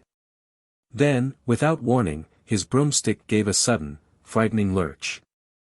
It happened again, as though trying to buck him off. Harry gripped the handle tightly, but the Nimbus 2000 was completely out of his control, zigzagging through the air and making violent swishing movements. No one seemed to notice Harry's predicament until his broom started rolling over and over, with him only just managing to hold on. The crowd gasped as the broom gave a wild jerk and Harry swung off it, now dangling from it with only one hand. Harry knew immediately this was no mechanical malfunction, someone was jinxing his broom. He quickly assessed his options. He could use wandless magic to stabilize himself or even levitate if he fell, but that would reveal abilities he wasn't supposed to have. Better to hang on and hope his friends identified the culprit. Through the crowd, he spotted Hermione already on the move, pushing through spectators toward the teacher's stands with a determined expression. Smart girl. Below, people were pointing up at Harry, and the Weasley twins had flown up to try and pull him onto one of their brooms, but every time they got near, the Nimbus would jump higher. They dropped lower and circled beneath him, obviously hoping to catch him if he fell. Suddenly, Harry felt the broom stop vibrating. He swung himself back aboard and sped toward the ground, clapping a hand to his mouth as if he was going to be sick. He hit the field on all fours, coughed, and something gold fell into his hand. "I've got the snitch," he shouted, waving it above his head, and the game ended in complete confusion. Later, In Hagrid's hut, Hermione explained what had happened. It was Snape. I saw him. He was cursing your broomstick, muttering, not taking his eyes off you. Rubbish, Hagrid interjected. Why would Snape do something like that? Harry, Ron, and Hermione exchanged looks. We found out something about him, Harry told Hagrid. He tried to get past that three-headed dog on Halloween. It bit him. We think he's trying to steal whatever it's guarding. Hagrid dropped the teapot he was holding. How do you know about Fluffy? Fluffy? Ron exclaimed. Yeah, he's mine, bought him off a Greek chappie I met in the pub last year. I lent him to Dumbledore to guard yes. Harry prompted eagerly. Now, don't ask me any more, Hagrid said gruffly. That's top secret, that is. But Snape's trying to steal it, Hermione insisted. Rubbish, Hagrid repeated. Snape's a Hogwarts teacher, he'd do nothing of the sort. So why did he just try to kill Harry? Hermione demanded. The afternoon continued with Hagrid staunchly defending Snape while accidentally revealing that whatever Fluffy was guarding involved someone named Nicholas Flamel. As they walked back to the castle, Harry was thoughtful. We need to find out who Nicholas Flamel is, he said aloud. Privately, he was already planning to ask Kreacher, who might know the name from the Black family's extensive magical history. I've read it somewhere, Hermione said, frowning in concentration. I just can't remember where. That night, Harry met with Kreacher in the room of requirement to discuss the day's events. Nicholas Flamel. Kreacher's eyes widened. The young master is investigating Nicholas Flamel. You know who he is? Harry asked eagerly. Of course. Nicholas Flamel is the only known maker of the Philosopher's Stone, Kreacher explained. He is over 600 years old. The stone creates the elixir of life, which makes the drinker immortal, and can transform any metal into pure gold. That would explain why someone wants to steal it, Harry mused. Immortality and unlimited gold, powerful temptations. The young master believes Snape wishes to steal the stone. Harry shook his head. I'm not convinced it's Snape. The jinx on my broom was meant to kill me, not just injure me. That seems extreme, even for Snape's apparent hatred of me. Who else, then? I don't know yet. But my scar hurts sometimes around Professor Quirrell, especially when his back is turned to me. It's strange. Kreacher looked concerned. The scar is a curse mark. If it reacts to someone, there may be dark magic involved. The young master should be cautious. Harry nodded. I will be. But I need to know what's really happening with the stone. If Voldemort's involved somehow. The young master thinks the Dark Lord seeks the stone for resurrection. It would make sense. Immortality, a new body, the Philosopher's Stone could provide both. They spent the rest of the evening planning. Harry would continue his public search for information on Flamel with Ron and Hermione to maintain his cover, while privately using his more extensive resources to investigate the stone and potential threats to it. The young master should also continue his blood magic studies, Kreacher advised. The protection rituals especially. If the Dark Lord is involved, even peripherally, the young master may need those protections sooner than expected. As Christmas approached, Harry signed up to stay at Hogwarts for the holidays. The Dursleys certainly didn't want him home, and the quiet castle would provide excellent opportunities for research and practice. Ron would be staying too, as his parents were visiting his brother Charlie in Romania, but Hermione was going home to her family. You'll keep looking for information on Flamel while I'm gone, won't you? She asked anxiously as she prepared to leave. And send me an owl if you find anything. Of course, Harry promised. Enjoy your holiday. With the castle nearly empty, Harry had more freedom to explore. He spent long hours in the library's restricted section under his invisibility cloak, a surprise Christmas gift from your father that Kreacher suspected came from Dumbledore. The timing was suspicious, but the cloak was undeniably useful, especially since it seemed to block more than just visual detection. Between research sessions, Harry continued his secret training in the Room of Requirement.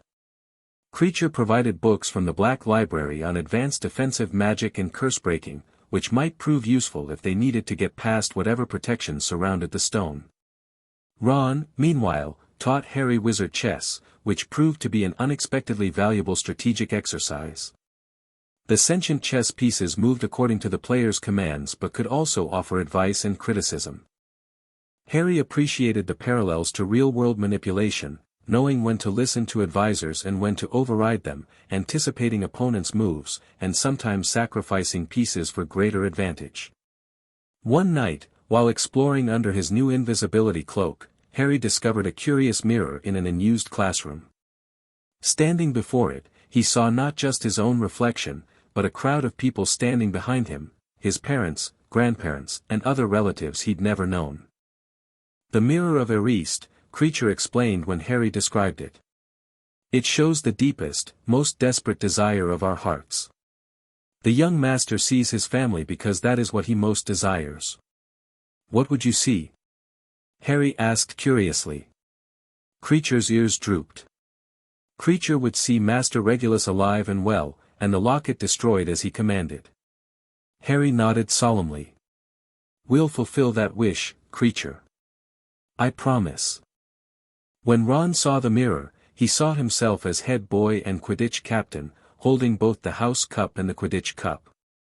The contrast between their visions was revealing. Ron desired recognition and achievement, while Harry longed for connection and belonging.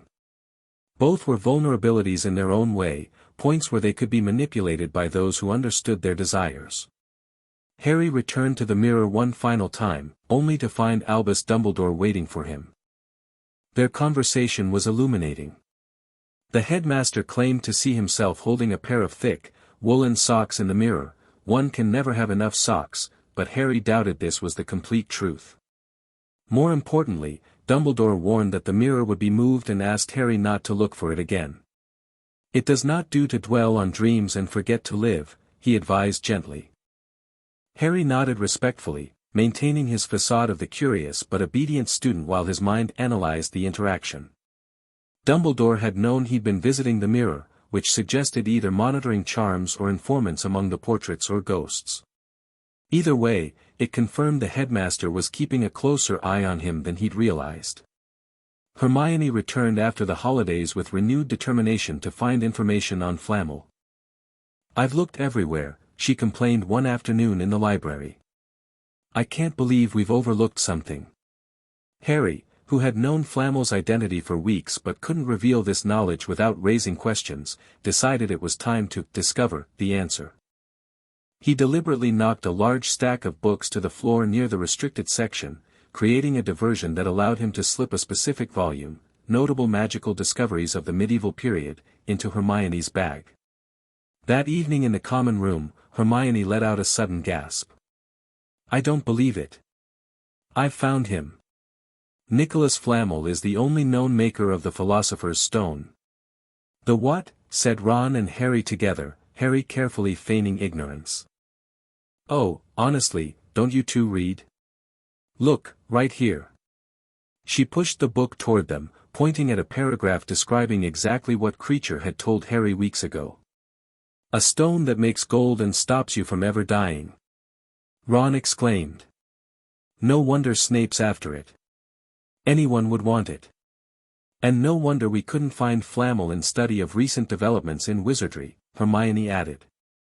He's not exactly recent if he's 665, is he? Harry nodded thoughtfully. So that's what Fluffy's guarding, the Philosopher's Stone. The question is, what do we do with this information?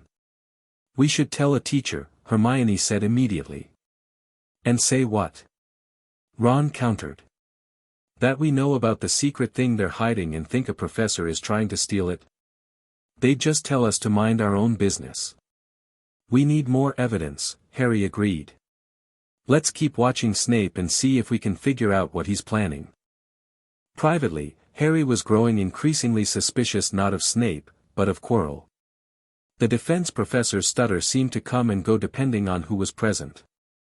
His classroom always smelled strongly of garlic, supposedly to ward off vampires, but Harry had noticed an underlying odor that reminded him uncomfortably of the ritual components Kreacher sometimes used, components associated with dark magic and possession. Most tellingly, Harry's scar consistently prickled in Quirrell's presence, especially when the professor's back was to him. The turban Quirrell always wore might be concealing more than just a supposed vampire encounter. These suspicions were reinforced during a Quidditch match against Hufflepuff, where Snape insisted on refereeing. While Ron and Hermione worried Snape would sabotage Gryffindor, Harry noticed Quirrell sitting high in the stands, his eyes fixed intently on Harry throughout the brief match, which ended when Harry caught the snitch in under 5 minutes. Later that evening, Harry decided it was time to test Hermione's trustworthiness.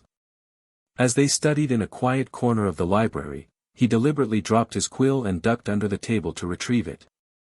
When he emerged, he let Hermione glimpse a small cut on his palm closing itself unnaturally quickly. "Harry," she whispered, eyes wide. "Your hand, what happened to it?" He glanced down with practiced surprise. "Oh, I must have cut it on something. But it was bleeding a second ago, and now." She grabbed his hand, examining the nearly invisible line where the cut had been. "That's not normal healing, Harry. What's going on?" Harry looked around to ensure they were truly alone, then met her eyes. "Can I trust you, Hermione? Really trust you?" "Of course you can," she replied without hesitation. "We're friends.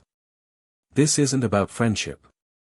It's about keeping secrets that could be dangerous, to me and to you if you know them." Hermione's expression grew serious. "Harry, I would never betray your confidence. Whatever it is, I promise I won't tell anyone without your permission."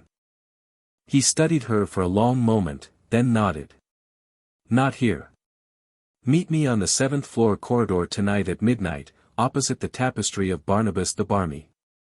Come alone, and make sure you're not followed. But that's after curfew, I know. Bring your homework as an excuse if someone stops you.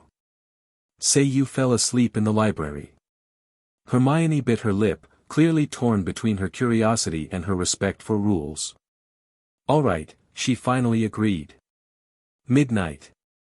Harry knew he was taking a risk, but he needed allies who knew his true capabilities if he was going to effectively counter whatever threat was emerging around the Philosopher's Stone.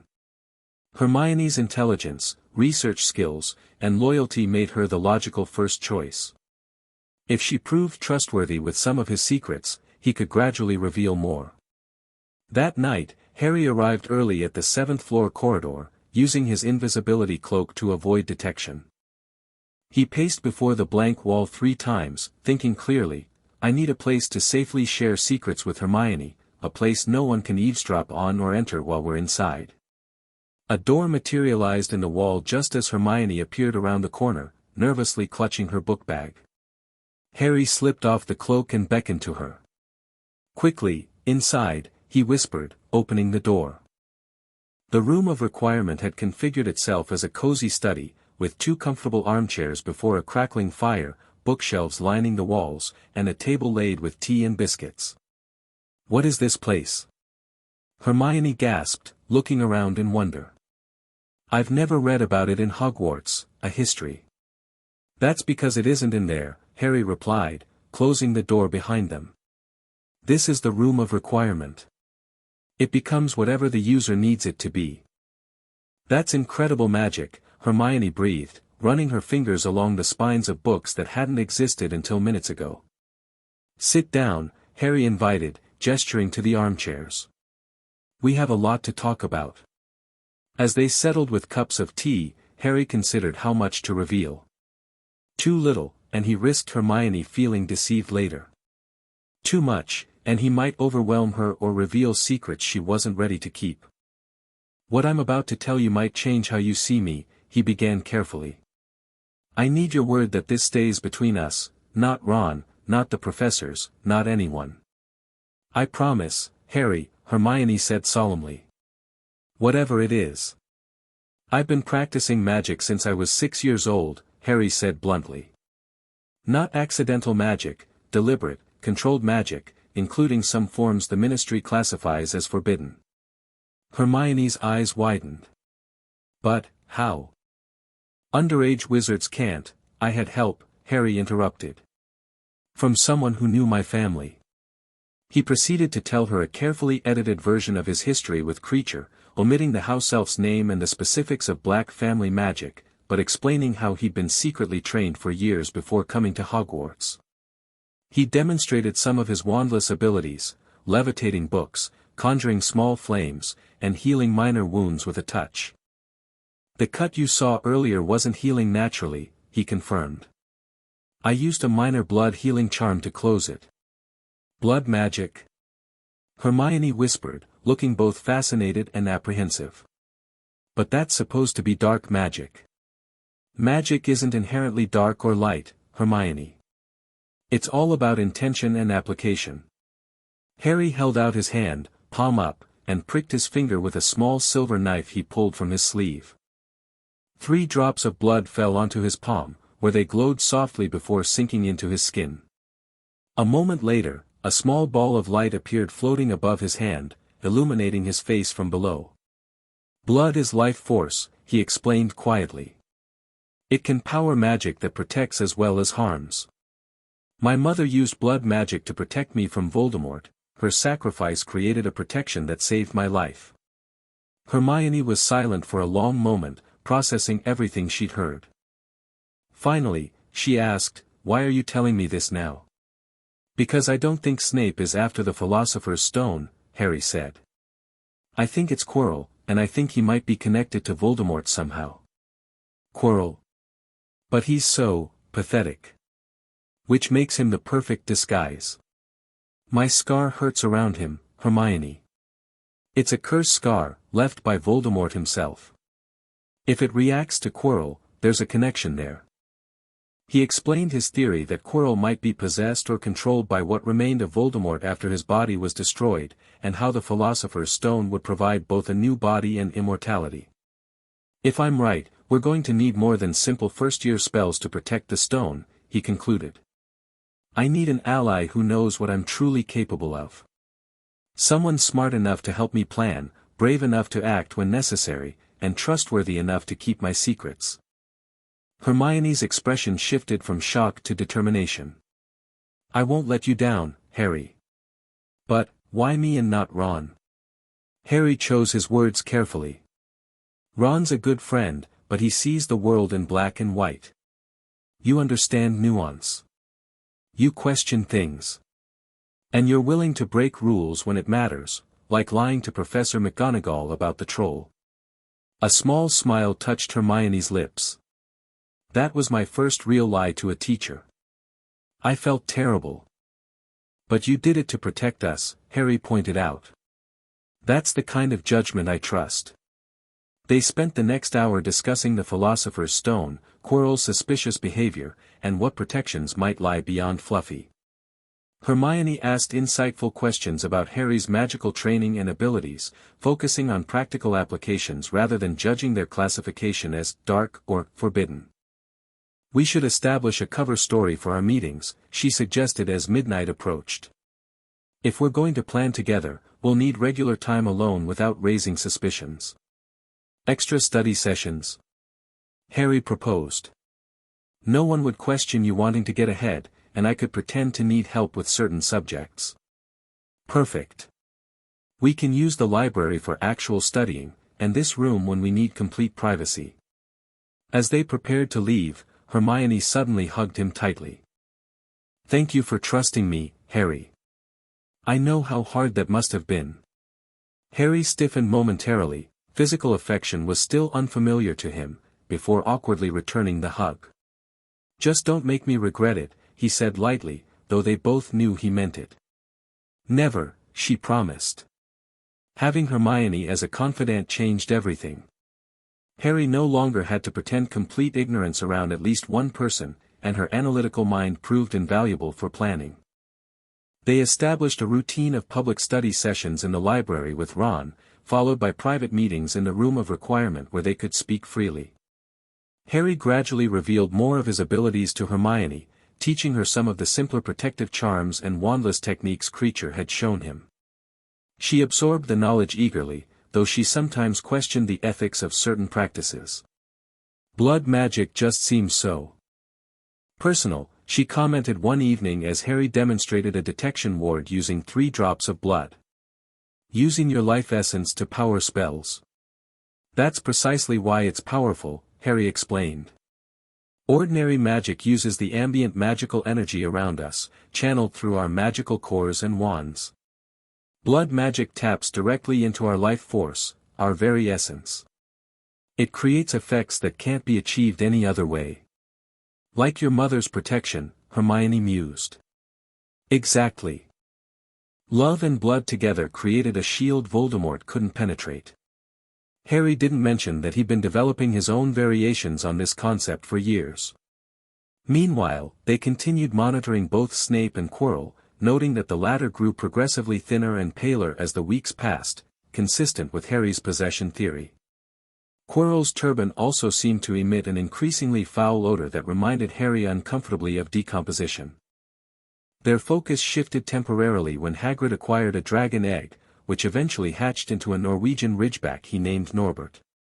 After a chaotic sequence of events involving Ron getting bitten, Malfoy discovering the dragon, and a midnight handoff to Charlie Weasley's friends on the astronomy tower, Harry, Hermione, and Neville, who had gotten caught up in the mess, found themselves serving detention in the Forbidden Forest. It was during this detention, while searching for an injured unicorn with Hagrid, that Harry had his first direct encounter with what remained of Voldemort. Paired with Malfoy and Fawkes, Harry ventured deep into the forest until they found the unicorn, dead, its silvery blood gleaming on the ground. A hooded figure was crouched over the body, drinking its blood.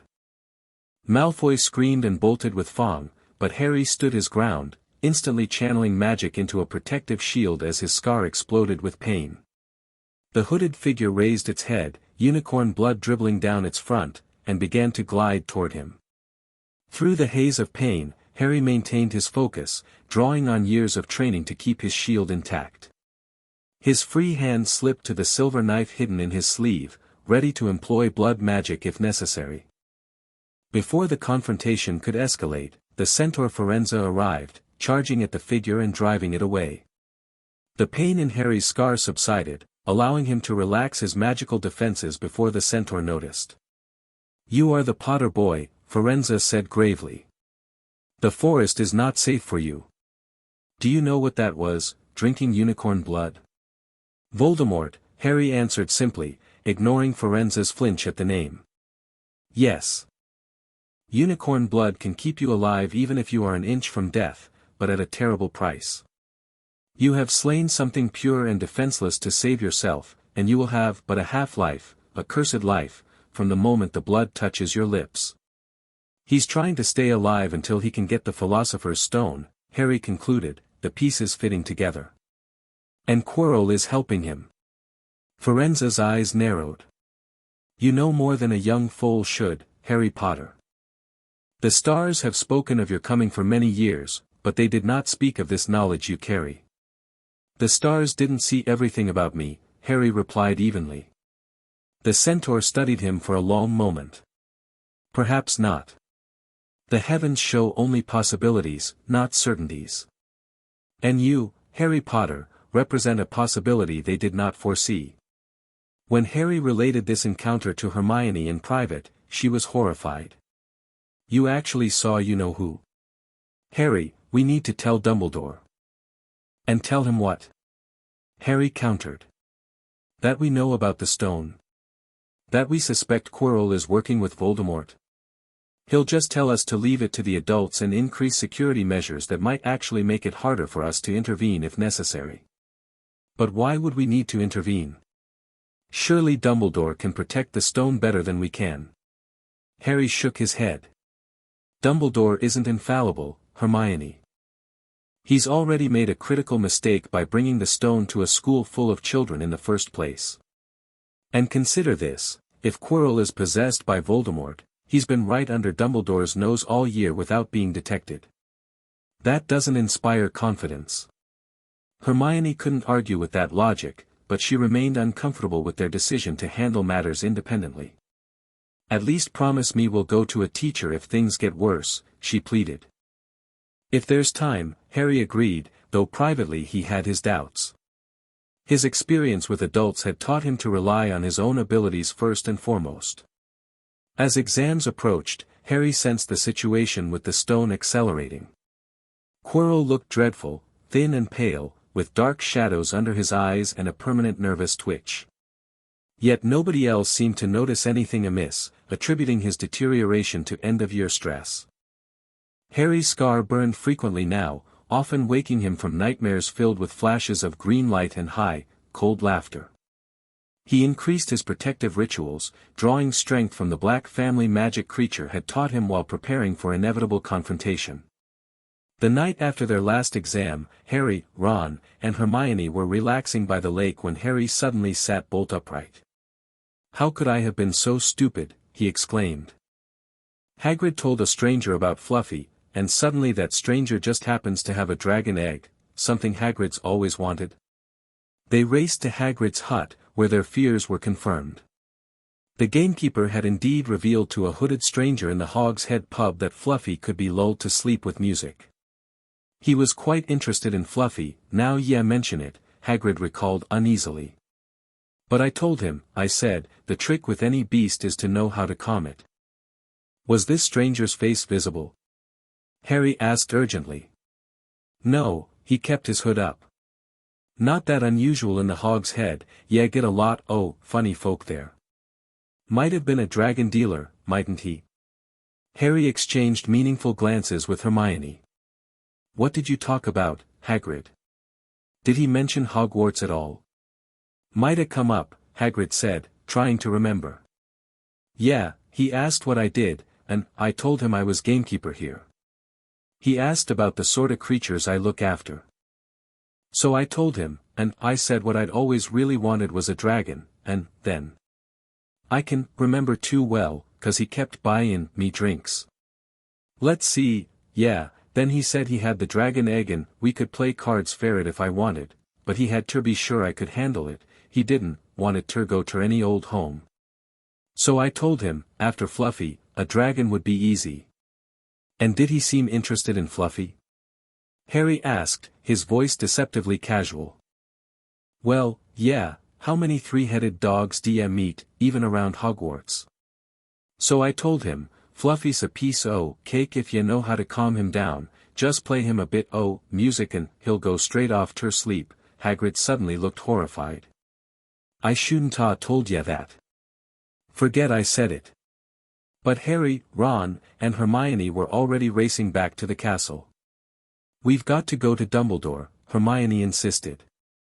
Hagrid told that stranger how to get past Fluffy, and it was either Snape or Quirrell under that cloak. It must have been easy, once he got Hagrid drunk. "I just hope Dumbledore believes us." "Where's Dumbledore's office?" Ron asked as they burst into the entrance hall.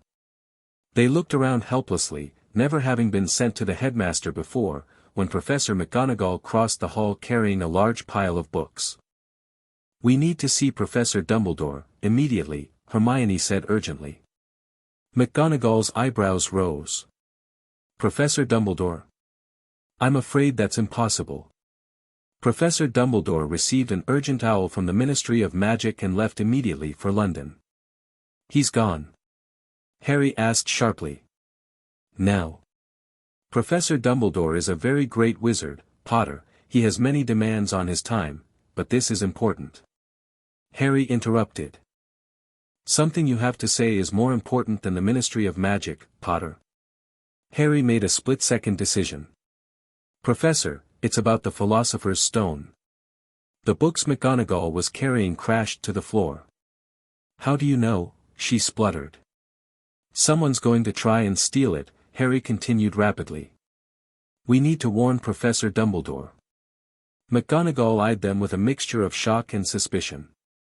"Professor Dumbledore will be back tomorrow. I don't know how you found out about the stone, but rest assured, no one can possibly steal it, it's too well protected." "But Professor Potter, I know what I'm talking about," she said firmly, bending down to retrieve her books. I suggest you all go back outside and enjoy the sunshine." As soon as she was out of earshot, Harry turned to his friends. "It's happening tonight. Quirrell's going after the stone tonight. He sent that owl to Dumbledore to get him out of the way." "But what can we?" Ron began. "We're going after him," Harry said with quiet determination. "Tonight, through the trapdoor." Ron looked pale, but nodded bravely. Hermione bit her lip, clearly torn between rule-following and necessity. "You can't stop me," Harry told them both. "But I'd welcome your help." "Of course we're coming," Hermione said fiercely. "You didn't think we'd let you go alone." "How do we get past Fluffy, though?" Ron asked. "Music," Harry reminded them. "We need something that plays music." "I can charm something to play," Hermione offered. "I learned a melody-sustaining charm from my music box at home." "Good. After dinner, we meet in the common room. Once everyone's in bed, we'll go." The waiting was torture. Harry maintained his calm exterior through dinner and the evening in the common room, but inwardly he was reviewing every spell, ritual, and strategy he might need. This would be his first true test against Voldemort, or at least, what remained of him. Finally, the common room emptied as students headed to bed. Harry retrieved his invisibility cloak from his trunk, and the three of them were about to leave when a voice spoke from a corner of the room. "What are you doing?" Neville appeared from behind an armchair, clutching his toad Trevor. "You're going out again," he accused. "You'll get Gryffindor in more trouble." "Neville, this is important," Harry said firmly. "Please go back to bed." "I won't let you do it," Neville declared, moving to block the portrait hole. I'll fight you." Harry sighed internally. He liked Neville, but they didn't have time for this. He was considering a mild sleeping charm when Hermione stepped forward with her wand. "Neville, I'm really sorry about this," she said, then pointed her wand at him. "Petrificus totalis." Neville's arms snapped to his sides, his legs sprang together, and his whole body went rigid. He swayed where he stood, then fell flat on his face, stiff as a board. Hermione ran to turn him over and apologize. His jaws were clamped together so he couldn't speak, but his eyes were full of hurt and betrayal. "You'll understand later, Neville," Harry assured him as they stepped over his paralyzed form. "We're trying to protect everyone, including you." Under the invisibility cloak, they navigated the dark corridors to the third floor. They encountered Mrs. Norris and Peeves along the way, but reached the forbidden corridor without detection. The door was already ajar. "Quirrell's already here," Harry whispered. "We need to be ready for anything." Inside, Fluffy's three heads snored softly as an enchanted harp played in the corner. "Quirrell's left the harp," Hermione observed. "But it might stop any time." "Let's move quickly," Harry urged, pulling off the cloak and approaching the trapdoor. They opened it to reveal a dark drop below. "I'll go first," Harry said. "Wait for my signal before following." He lowered himself into the hole and let go, falling through cold, damp air before landing on something soft and plant-like. Before he could call up to his friends, the plant began to twist around his ankles. "It's safe to come down," he called quickly, already working to free himself. "But watch out for the plant." Ron and Hermione dropped down beside him just as Harry recognized what they'd landed on. "It's Devil's Snare!" Hermione cried, struggling against the tendrils wrapping around her legs. "Stop moving," Harry commanded. "It reacts to movement." Hermione immediately went still, but Ron continued to panic and struggle. "I can't breathe," he gasped as the plant tightened around his chest. "Devil's Snare hates warmth and light," Harry remembered aloud. He concentrated, then conjured a small ball of bluebell flames wandlessly while Hermione simultaneously cast Lumos Solum. The combination of spells caused the plant to recoil, dropping them through to a stone passage below. Ron stared at Harry with wide eyes. "How did you do that without a wand?" "No time to explain," Harry deflected, already moving down the passage. Come on. The next chamber contained hundreds of flying keys and broomsticks. After identifying the correct key, large, old-fashioned, and silver like the door handle, Harry's seeker skills allowed him to catch it quickly. Go ahead, he told his friends as he handed Hermione the key. I'll be right behind you. The following room held a giant chessboard, where they had to play their way across as chess pieces. Ron took command, proving himself a brilliant strategist as he directed their movements. The game turned brutal, with pieces smashed and dragged off the board when taken. I've got to be taken, Ron finally declared, pale but determined. No. Hermione shouted. That's chess. Ron snapped. You've got to make sacrifices. I make my move, the queen takes me, and Harry's free to checkmate the king. There must be another way, Harry began, but Ron shook his head. Do you want to stop Quirrell or not? This is our best chance. Before Harry could argue further, Ron moved forward. The White Queen struck him hard across the head with her stone arm, and he crashed to the floor, unconscious. Hermione screamed but stayed on her square as Harry moved 3 spaces to the left, checkmating the king. As the white pieces parted to let them pass, Harry and Hermione rushed to Ron's side. He's just knocked out, Harry confirmed after a quick examination.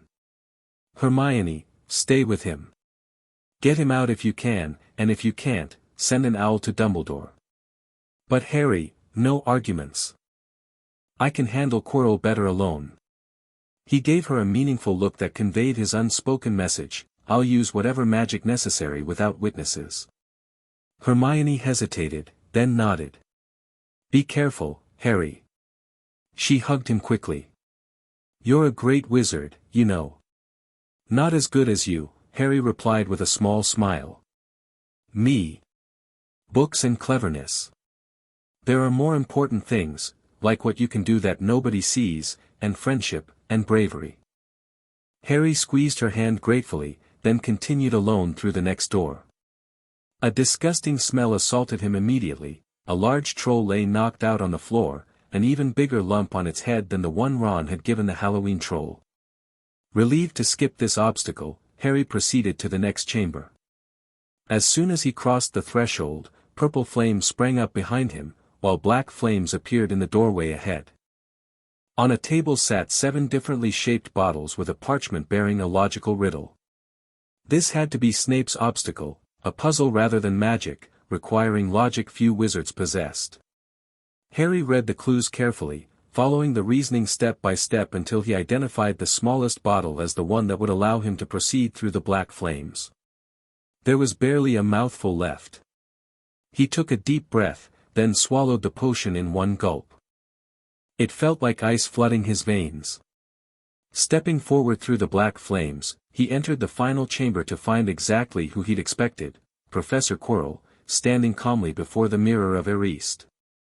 I wondered if I'd be seeing you here, Potter, he said, his voice no longer stammering but cold and sharp. I thought it might be you, Harry replied evenly, his hand subtly shifting to access the silver knife concealed in his sleeve. The stuttering was a nice touch, had everyone fooled. Quirrell smiled thinly. Not everyone, it seems. You're more perceptive than I gave you credit for. He snapped his fingers, and ropes sprang out of thin air, wrapping themselves tightly around Harry.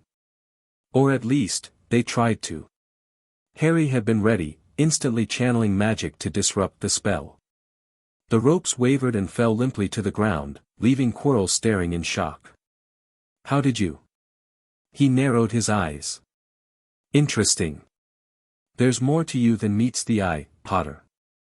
You have no idea, Harry replied quietly, allowing a hint of his true power to show in his eyes. Quirrell studied him with newfound interest. I see why my master is so intrigued by you. But no matter, you're too late to stop us. The stone is nearly mine. Your master? Harry questioned, though he already knew the answer. You mean Voldemort? Quirrell flinched slightly at the name. The Dark Lord shares my body. He has been with me wherever I go. I met him when I traveled the world.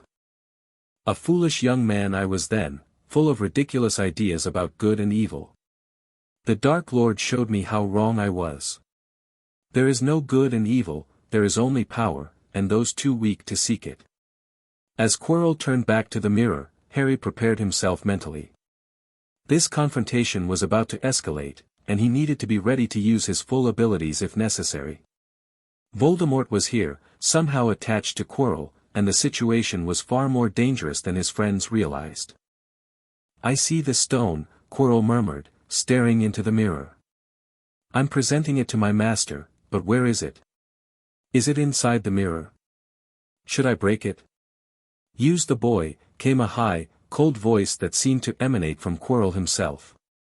Quirrell rounded on Harry. Potter, come here. He clapped his hands, and the ropes that had failed before disappeared entirely. Look in the mirror and tell me what you see. Harry approached cautiously, strengthening his occlumency shields as he positioned himself before the Mirror of Erised. What would he see? His family again? Or something related to the stone? His reflection appeared, pale but determined. Then it smiled, reached into its pocket, and pulled out a blood-red stone. The reflection winked and put the stone back in its pocket, and as it did so, Harry felt something heavy drop into his real pocket. Somehow, incredibly, he had gotten the stone. Well? Quirrell demanded impatiently. What do you see? Harry made a split-second decision. I see myself shaking hands with Dumbledore, he lied smoothly. I've won the House Cup for Gryffindor. Quirrell cursed and pushed him aside, but that high, cold voice spoke again. He lies. He lies. Potter, tell me the truth. Quirrell shouted. What did you see? The voice spoke again. Let me speak to him, face to face. Master, you are not strong enough. I have strength enough, for this. Harry watched in horrified fascination as Quirrell reached up and began unwinding his turban. The cloth fell away, revealing not the back of Quirrell's head, but a face, the most terrible face Harry had ever seen. Chalk white with glaring red eyes and slits for nostrils, like a snake. Harry Potter.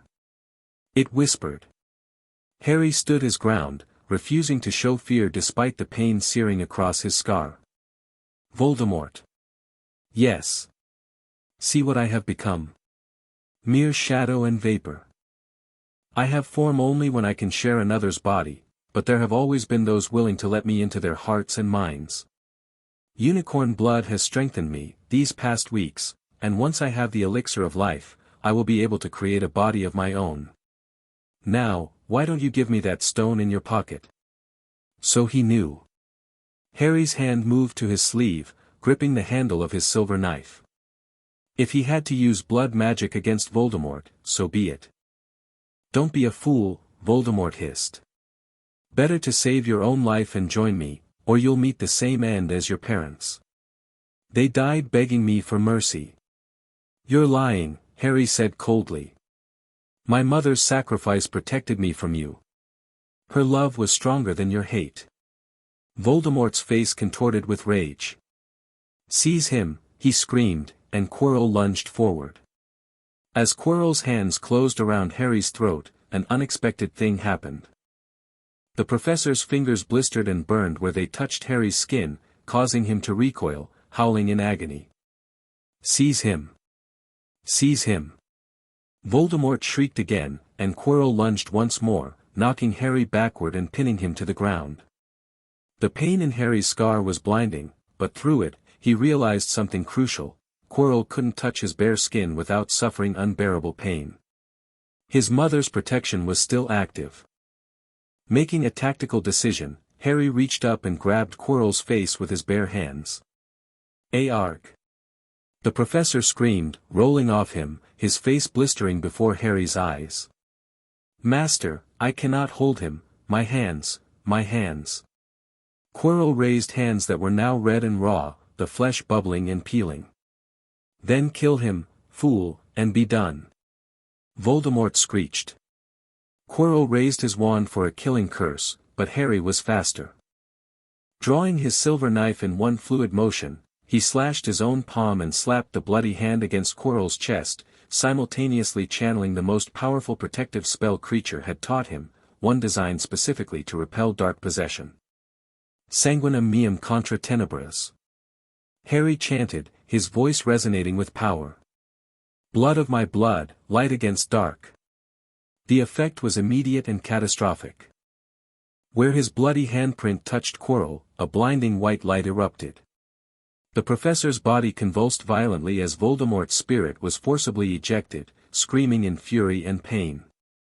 A dark, shadowy form tore itself from Quirrell's disintegrating body and lunged at Harry, passing through him in its desperation to escape. The pain was beyond anything Harry had ever experienced, like his blood had turned to fire and his bones to ice simultaneously. His vision tunneled, darkness encroaching from all sides as consciousness began to slip away. His last thought before succumbing to the darkness was that he'd been right, Voldemort had returned. And this was just the beginning. The end. Thank you for watching this video. Please be sure to subscribe to our channel and like this video.